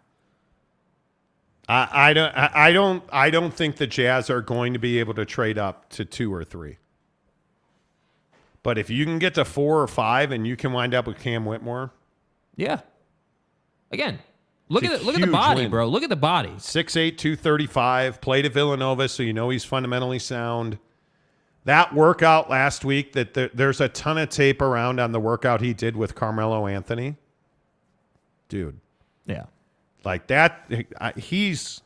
Now, if I could get Ammon Thompson, yeah, I'd take Ammon Thompson today. If I could get Ammon Thompson, absolutely. Yeah. If I could get Scoot Henderson, absolutely. But if you're the Jazz, I don't think that you can wait and sit around and say to yourself, yeah, Washington won't take Cam Whitmore. Yeah, Orlando's not going to take Cam Whitmore. They are. That Cam Whitmore or, like you look at Asar Thompson. I'm taking Cam Whitmore. Yeah, of course. Everybody is. If you can get Cam Whitmore instead of Anthony Black, I think you're probably taking Cam Whitmore. And I think the interesting thing with like the Thompson twins, let's say, is like I look at the path of these different prospects. Mm-hmm. And I think the guys that come up, as much as I hate to say this because I really do, but the guys that come up through big-time college basketball programs typically track faster. Now, there are some one-off instances, right? The LaMelo Balls of the world, VW as an example. VW. Like, you have some of these other examples of guys who have had success, but the best players right now coming into the league are guys that played big-time college basketball and, know what it is. Know what it is to be in a system, build their body, be disciplined running offense. Like the overseas guys, and this is one of my concerns with VW, not to turn this into a VW thing, but we've seen this where, hey, you're the best player, you can do whatever you want inside the system, and then you come to the league and you got to play a different style in a different system, and it's really challenging. Yes. So I look at Villanova Kentucky, any of the big programs right now in college basketball. And I'm like, hey, you had to play within a system. You had to do your damn job inside of the system for the success of the club. And that is attractive to me about the Cam Whitmores, again, any of these top-end college basketball prospects. I like that about these guys right now. Yeah, I think in my estimation, it'd be Ammon Thompson, Cam Whitmore, and Anthony Black. Yeah. Those would be the three guys I'd target. And I would do whatever I have to do to get one of them. Getting up to 4, yeah, I agree. No one's going to probably let you get up into the top 3. And you don't want to pay that. The price tag has gone so far up on that over the last 5 days. Yeah. I just don't know why you would do that. Yeah. But if you can get to 4, 5, you're in a great place. Willie Wilson says Draymond does not make the Lakers that much better and a whole lot older. So wait, you don't think the Lakers have a transition offense problem? How did Denver beat them? Denver got out and beat them in transition. And one of the best transition players in the league is, go ahead, it's okay, you can say it. It's Draymond Green. So wait, Draymond Green allowing LeBron to get past half court without the ball, and Draymond outlet passing to him right there? Come on, dude. And by the way, they're friends, and the three of them get along famously, Anthony Davis, LeBron, and Draymond. And that would allow you to be a little younger in other positions. I don't know. I just disagree that he doesn't make the Lakers better. Drew Money says Lakers got to re-sign Rui and Reeves. Agreed. Reeves is so expensive, though. I mean, I think Reeves is going to be a star. You think he's not worth it? I think worth it. That's a tough term. Okay, why? I'm hesitant to spend $100 million on a guy. What is that, 4 years? I mean, that's a lot of bread, dude. It's $25 a year. It's really not that much. Well, for a guy of his experience, I think it's a lot. Yeah, but on a team that routinely is in cap issues. Experience versus contribution, though. Yeah. Yeah, we'll see. I mean, they don't get where they got without him this year. Lakers made a mistake when they didn't re-sign Caruso. Can't do the same with Reeves. And Caruso, that's an interesting comparison because Reeves is a better version of Alex Caruso. Although Caruso's all defensive team. I was going to say, that's the one part in Reeves' game that I think is lacking is defense. Yeah, but he'll get there. Yeah. He'll get there. Mike Maples, the health of LeBron and street clothes will keep them from championship contention no matter who they bring in. Davis. I don't disagree. I think LeBron's going to be fine health-wise. Yeah. You got to get him off the ball. But LeBron will be fine health-wise. I really like what we got from Dunn. You mean Chris Dunn. He isn't the answer, but he's a great stopgap. He is. See, here's the deal. This is the evolution of the Jazz roster. You need Chris Dunn coming off the bench. You need him to be either a 6th or a 7th. That's what you need. And this year, he's probably a 6 because you're not that deep yet. But on a championship team, he's probably a 7 coming off the bench. Your second guy off the bench that can come in and be a contributor on a nightly basis. And listen, as usual, the Jazz are very busy on the phones. We've heard that repeatedly, and I think they're working really hard to get to where they need to be. I think it's just a matter of time. Tyler Dopp, Gordon Hayward coming to Utah. Whatever. How? How does he get back here? A lot of people bring that up. How does he get back? Maple says Scoot might be hard to get to, but man, Ammon Thompson is attainable, and then go get John Collins. I think John Collins, that ship has probably sailed. Agreed. I think that ship has probably sailed. John Collins is a Toronto candidate, in my opinion. The Heat, Atlanta, and Toronto, I think, have some business to do. Yeah, I think this Fred Van Vliet situation is going to be interesting. Because you got to find a way. If you're Miami, you got to find a way to get Jimmy a real running mate who isn't scared. Yeah. And I think they realized what we told them last year before they signed Tyler Hero, that Tyler Hero ain't that dude. He's not a number 2. He's a number 4. Yeah. He's like the guy that, he's there when you need him, but not the guy you want, right? And they overpaid him, in my opinion. So, Big Daddy Magic says, hey, players, Jazz need to move up. Well, Big Daddy Magic says he's talking directly to Ryan Smith. Victor's the way. And that Ryan Smith has told him they're going to be very busy this week. Big news will break this week. Okay. Big Daddy Magic has spoken. So, Salty Drunk, don't you dare speak negatively about Monty's love child, Draymond. How? Just tell me I'm wrong. Just tell me I'm wrong. I mean, that's the question. You can joke and call him my love child, but tell me I'm wrong. You're not. You're not. I mean, you're not. You know. I think you're going to have a tough time saying I'm wrong, bro. Come on now. We'll see. Riley O'Brien says, hey, Monty. Hey. What's up, buddy? Hey, players. Jazz need to move up in the draft. We heard you. Talking with Raphael podcast. How's the Hard 75 going? How's the kid? I think you're training for a Spartan. Pretty sure. If Golden State Warriors don't re-sign Draymond, who has the cap for him? Good luck. I think several teams do, but I think he wants to play for the Lakers. He's almost as much said that. You know, like almost as much said that. Michael Peck, how does a LA afford Green and Reeves? Yeah, I don't know. And that's the biggest question. I mean, like how focused the Lakers are that team where you have to play for a championship every single season. Yes.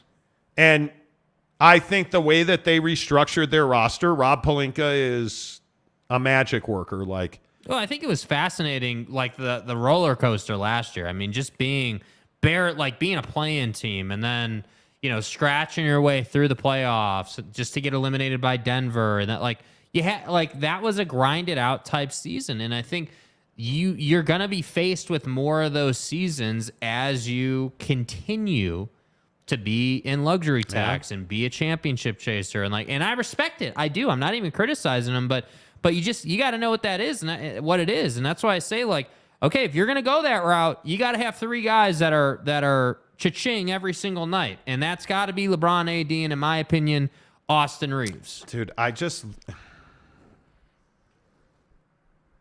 look at this draft and I think there's a lot of questions. I think there's no doubt that Victor's the way is going number one. Yeah. I mean, he's already signing Spurs jerseys. Do you guys see that? Yeah. Already. But let's say Charlotte takes Scoot Henderson at number 2. And there's Portland sitting at number 3. Portland's got to trade that pick. Have to. I mean, if you draft that spot, Dame's gone. He's gone. I don't understand why Dame is still there, to be honest with you. But I think whoever trades into that third spot, and I know the Jazz want to, and have had conversations about it, Ammon Thompson's gone. That's where Ammon Thompson's going. Right? I would bet a hair follicle on it. And then my question is, how far does Brandon Miller fall? Because Houston's not going to take a forward in Brandon Miller. They have that 1,000 times over. Detroit needs a point guard. Desperately. 6 is Orlando. They're not going forward. 7 is Indiana. And I think I think Walker from Houston or somebody like that, a bruiser. Yeah. 8 is Washington. They're going point guard Young. The Jazz are at 9. If Miller is still there and you haven't traded up. Yeah, you got to take him. Do you really? Yeah. Because I think that He's is too much of a playmaker not to take him. I think Brandon Miller is a plausible plummet guy in the first round. I think the only hesitation, and it just is what it is taking a guy who had some issues and drafting him into this organization in this market. And I hate to say that, but you got to consider it. I mean, again, and hey, maybe he's changed. Maybe he's a guy now that's saying, you know what? Hey, I made some mistakes. I'm going to be grateful for whoever drafts me. Maybe he's that guy. I don't know the kid. I don't know. Like, I don't. And I'm open to that. But he's somebody who I feel like went through it at Roll Tide, Alabama, was in the middle of it all year. And I don't know. I think he's a risk, but I think he is no question about it better than, a Taylor Hendricks, let's say, or, Anthony Black. Anthony Black, right? I mean, you can't teach 6'9", 205. And that but frame is probably... Is he anything more than Buddy Hield? Yeah. You can train him into that, yeah. The dude can shoot. I think Brandon Miller is one of the more fascinating picks in this draft. I think, let's see. Just because I just want to confirm, Buddy Hield's not 6'9", right? Buddy Hield is not 6. I'd be shocked if Buddy Hield was 6'9". Buddy Hield is 6'4". Yeah. So Buddy Hield being 6'4" is pigeonholed into being a shooter. When you're not 6'10", but you can shoot it. But won't go to the basket, can't finish. This guy is 6'9", 205, has shown an ability to get to the basket. Awful at finishing at the basket, though. Yes. Terrible finishing package. So theoretically, and I know David Fizdale's gone, totally get it. If this organization can continue to develop guys the way some of these guys on the current roster have developed, I would be okay with Brandon Miller. I would. It'd be all right. Now, Cam Whitmore, that's your boy. That's the guy that I would target if I was the Jazz, but I don't know that you're going to trade up to get him. All right. 801 West Valley says, who should Style Bender defend the belt against next? I have no idea. Brandon Whiteside, Sexton is fine. Hate that everyone overlooks him. Well, he's got to play better. I mean, he's got to play better. Colin Sexton was frustratingly inconsistent last year, missed a ton of games because of injury, coming off of a major injury. And I just don't think he'll ever be a top 5 player on this roster. And I don't know, what are we overlooking? I mean, again, the guy, it's not like this is a supremely skilled player. Does he have a little mid-range? Yeah, he's got a little mid-range. But what is his game? His game is high-energy, firecracker type player. That's his game. And yeah, he can play defense, which is valuable. But again, on this current roster, I don't want him in my starting 5. I want him to be the 6th man coming off the bench with Chris Dunn at the 7. Play the Jordan Clarkson role. Yeah. Which, by the way, he did. Like, you saw that. Yeah. Yennefer Lastimosa. How about trading Clarkson for Kuzma? Kuzma is too expensive. And I don't know if you're going to pay, and I need to look at what his number is, but Kyle Kuzma, you need him to be a 1 or 1A type player. And I understand it. I know that he's a guy that he's obviously got ties to Utah very clearly. Mm-hmm. But I look at his number, dude, like I want to say that he's guaranteed $39 million. But of course, our internet's terrible. So, just trying to figure that out. But he's a guy that I think he averages $13 million. He's on a rookie extension. I like Kuz's game. He clearly grew over the last 2 seasons, right? But we'll see. I want to... Kyle Kuzma's number is 13. Yeah, I'll be interested to see exactly how all that plays out. Unrestricted free agent after this season. I'll be interested. He'll opt into that number. If he were smart, he would opt out, but he'll opt into it. So we'll see. I mean, is that a guy you want to pay a huge extension to or compete for at an extension level? OG Gary says Rob Pelinka is a GM god. He had a good year last year. Big Daddy Magic. Reeves is Rex Chapman with boy band looks. No. I think Reeves is a far better, more savvy player than Rex was. The game was so different when Rex played, though. Salty Drunk. How old is Draymond Green? 54? No, like 78. I think he's 78. Stay hard! Why do people hate Draymond Green? Just roll it out there. Well, why do you hate Draymond Green? Yeah, I don't. Give me your best Draymond is a douche take. Give me your best I hate Draymond because take. Because I am convinced that Draymond Green is a guy you hate because he's not on your team. Draymond Green's only 33 years old. Isn't that crazy?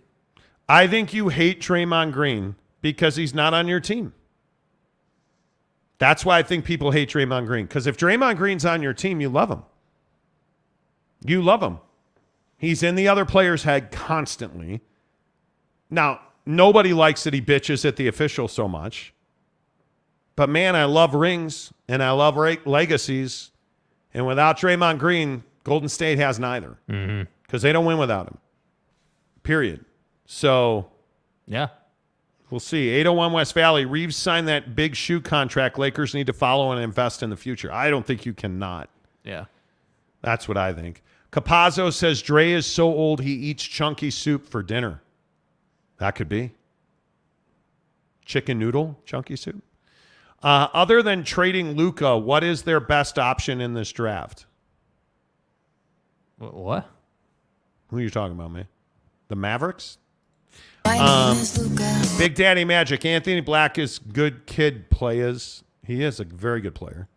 Miller is a Laurie type on the wing. It's going to take a few years. I think it's a project. That's the other thing that worries me. You know. Salty Drunk says, what's OKC likely to do? I know the program's national. If I were, and I think this is the common theory on OKC, I think OKC is going to be very quiet. And as they should be. I think if I'm OKC, I am in no hurry to change the roster that I have. And I think when I look at, there's a lot of talent in this draft, dude. OKC is a team that's pretty much set up already. That just needs to continue to get better. I think right? they're 12th, right? They're in that Grady Dick. I mean, I guess you would. I mean, what do they really not? It depends on how good will Chet be this year. You know, because you're looking at, you know, again, my guy's Derek Lively. I'm telling you, he's going to be a stud. Mm-hmm. Right? But, I mean, I guess if you go guard, you would go Cody Buffkin in that range. I mean, the problem is they've got a ton of wing players. Yeah. They've got a ton of wing players. I think you're probably heavy guard. I mean, you'd like to, a year from now, have upgraded Lou Dort. But the other question you have is, you know, like, how do you build depth into this roster? If you're OKC, you've got to find depth players. Mm-hmm. That's what you need. Because I think your starting five are set for the next 3 years. If you win, you're set for the next 3 years. Yep. You've got to upgrade Lou Dort, and you've got to build depth. And I think if it were me, Bilal Kulabi is a guy that I love that dude. And I know everybody's like, oh, VW, the French connection. Hey, man, I'm telling you, however you say his name, Koulibaly or Koulibaly, boo. He's going to be a stud. I mean, 6'6", 220. Yeah. 6'6", 220. He's also French. Yeah, but yeah, okay. So we're gonna go anti-French here. I am, because they're soft. Okay. But and I'm being serious. Everyone's like, oh, you just hate French players. Find me a French player. You do hate French players. Find me a French player that's not soft. There's one. Right? Well, really two, but one. Tony Parker was one of the best French players the league's ever seen. Like, absolutely gritty point guard, knew how to get the job done. Right? Now, Manu, not French, obviously, was another great Euro player. But to me, today's day and age French player, I'm not here for Evan Fournier.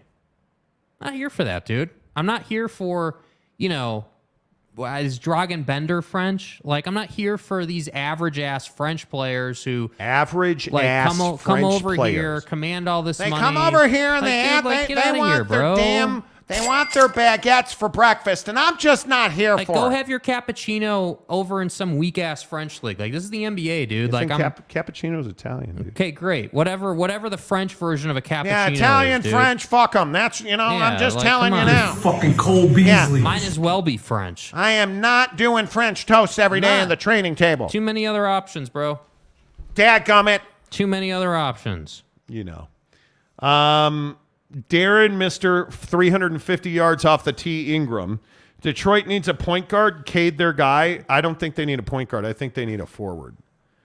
They need a forward. You could very well be looking at, Jarris Walker from Houston. I think it'd be a great pick for them. It depends. I mean, if you believe Cade Cunningham can be healthy, you're probably picking Cam Whitmore because he's going to be there.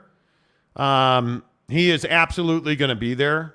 And I think it also determines what happens with Brandon Miller, right? Because you have guys in Jaden Ivey and Cade Cunningham that have shown they're sensational players in this league. But is Cade Cunningham going to be healthy this year, right? I mean, if you draft a Cam Whitmore type, he's going to be a depth player. But think about the guys that are around him. Walker won, but you think about Taylor Hendricks. Dude, Taylor Hendricks at 6'9", 210. Difference maker. Whew. Difference maker. You add him into that rotation. Again, Derek Lively's a guy he's probably out of position at center on that roster, but I would probably be going forward because I think you already have two really good young guards. Young guards. I also think there's a lot of value in that being one of the trade-out spots. Because if you could get down to Taylor Hendricks, if you could get down to like 11, 12, and you're looking at, Koulibaly again is a guy that I'd be looking at. Those guys are the ones that, the Leonard Millers, although I'm not a G League Ignite guy other than Scoot. There's value for the Pistons to trade down. Even in just pick swaps, there's value in them trading down.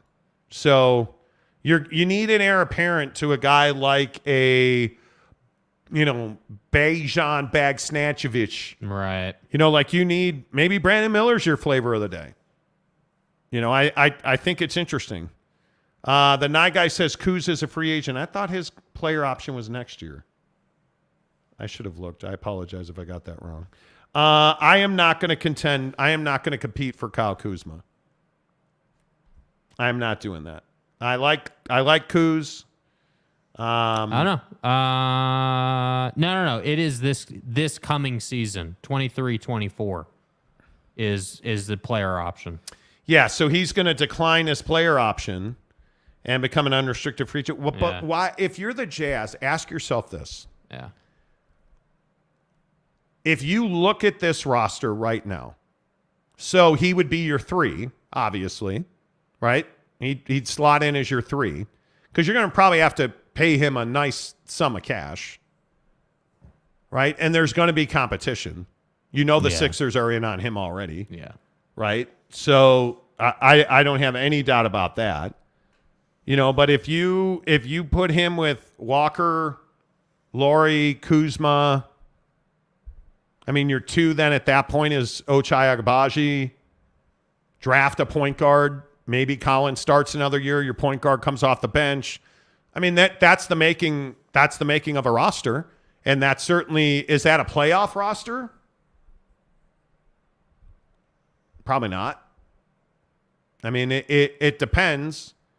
Are you going to have another unbelievable season out of Lauri Markkanen? Because Lauri was really good last year. Yeah. So you would think there's going to be a decline from what Lauri was last year, right? I like the fit. I think he's going to be cost prohibitive. And I think the Jazz, depending on what happens with their contracts and their cap, probably going to have $50 million to spend. Yeah. How much of that are you willing to give Kyle Kuzma for how many years? Because somebody's going to throw him dollars. Yeah. Somebody will throw him dollars. And I've already heard Knicks, Sixers in the East. I think you look at, I don't know. I think he wouldn't mind a reunion in Los Angeles, but I don't know that they're certainly not going to sign him over their other guys. Yeah. There's not a lot of spots for him, if we're being honest. It depends. One of the scenarios I've heard a lot about is the Bulls are supposedly trading Zach LaVine, and Kuzma would fit right into that rotation. right into that rotation. He would be, I think he's an easy fit with the Bulls. Mm-hmm. Him and DeMar together, I think, is an easy fit. Yep. I mean, there's going to be people who are going to pay him. He's a pliable guy in your He's roster. a Portland guy, by the way. Absolutely. He's a Portland guy. You know, like he is. Yep. I just don't want to compete to pay him. Yeah. Because I'm not yet convinced. Can we really sit here and say that Kyle Kuzma, one, you want him because he's a Utah guy? Two, can you really say that you'd be willing to pay him $30 million a year? No. Mid-20s. Not 30. I think he will get overpaid. I think somebody will overpay him. That's the way of the NBA, right? It is the way of the NBA. But it's Washington, dude. It's fucking Washington. Like, what are you playing for in Washington? Nothing. But he's a fiery guy, too. I mean, he likes to stick it to people. Yeah. Look, I hope I'm wrong about it. I hope I'm wrong about it. You know, like I really hope I'm wrong about it. But we'll see. I don't know. Kurt Peters says he has a crazy story. Had lunch today with the lawyer for CU. No specific details. He said USC and UCLA may not be going to the Big Ten. Could there actually be a media deal? USC and UCLA, I don't see any way they signed contracts with the Big Ten. There would have to be some... Yeah. There would have to be some unbelievable turn of events. Yeah. Because if you don't have Los Angeles, Fox, CBS, and NBC are not going to do their deal. So, yeah. I will, you know. OG Gary says, calling him Bricky until he wins. Okay. I don't know. Bricky. Okay. Are we going to do Titanic submarines, or should we save that till tomorrow? We should save it. All right. Yeah. All right, my friends, that's it. How about that? A full show. No non-sports stories of the day today. 3 hours. Jam-packed, wall-to-wall. Brought to you by The Advocates, theadvocates.com, the best injury attorneys in the business. You know, you can chat with The Advocates 24 hours a day, 7 days a week, 365 days a year for free. Because you never pay a consultation fee. You never pay a retainer. You don't pay The Advocates unless and until they win your case. TheAdvocates.com. Make sure you tell them you heard about it on the Monty Show. Say goodbye, Jakey Two Holes. Goodbye, Jakey Two Holes.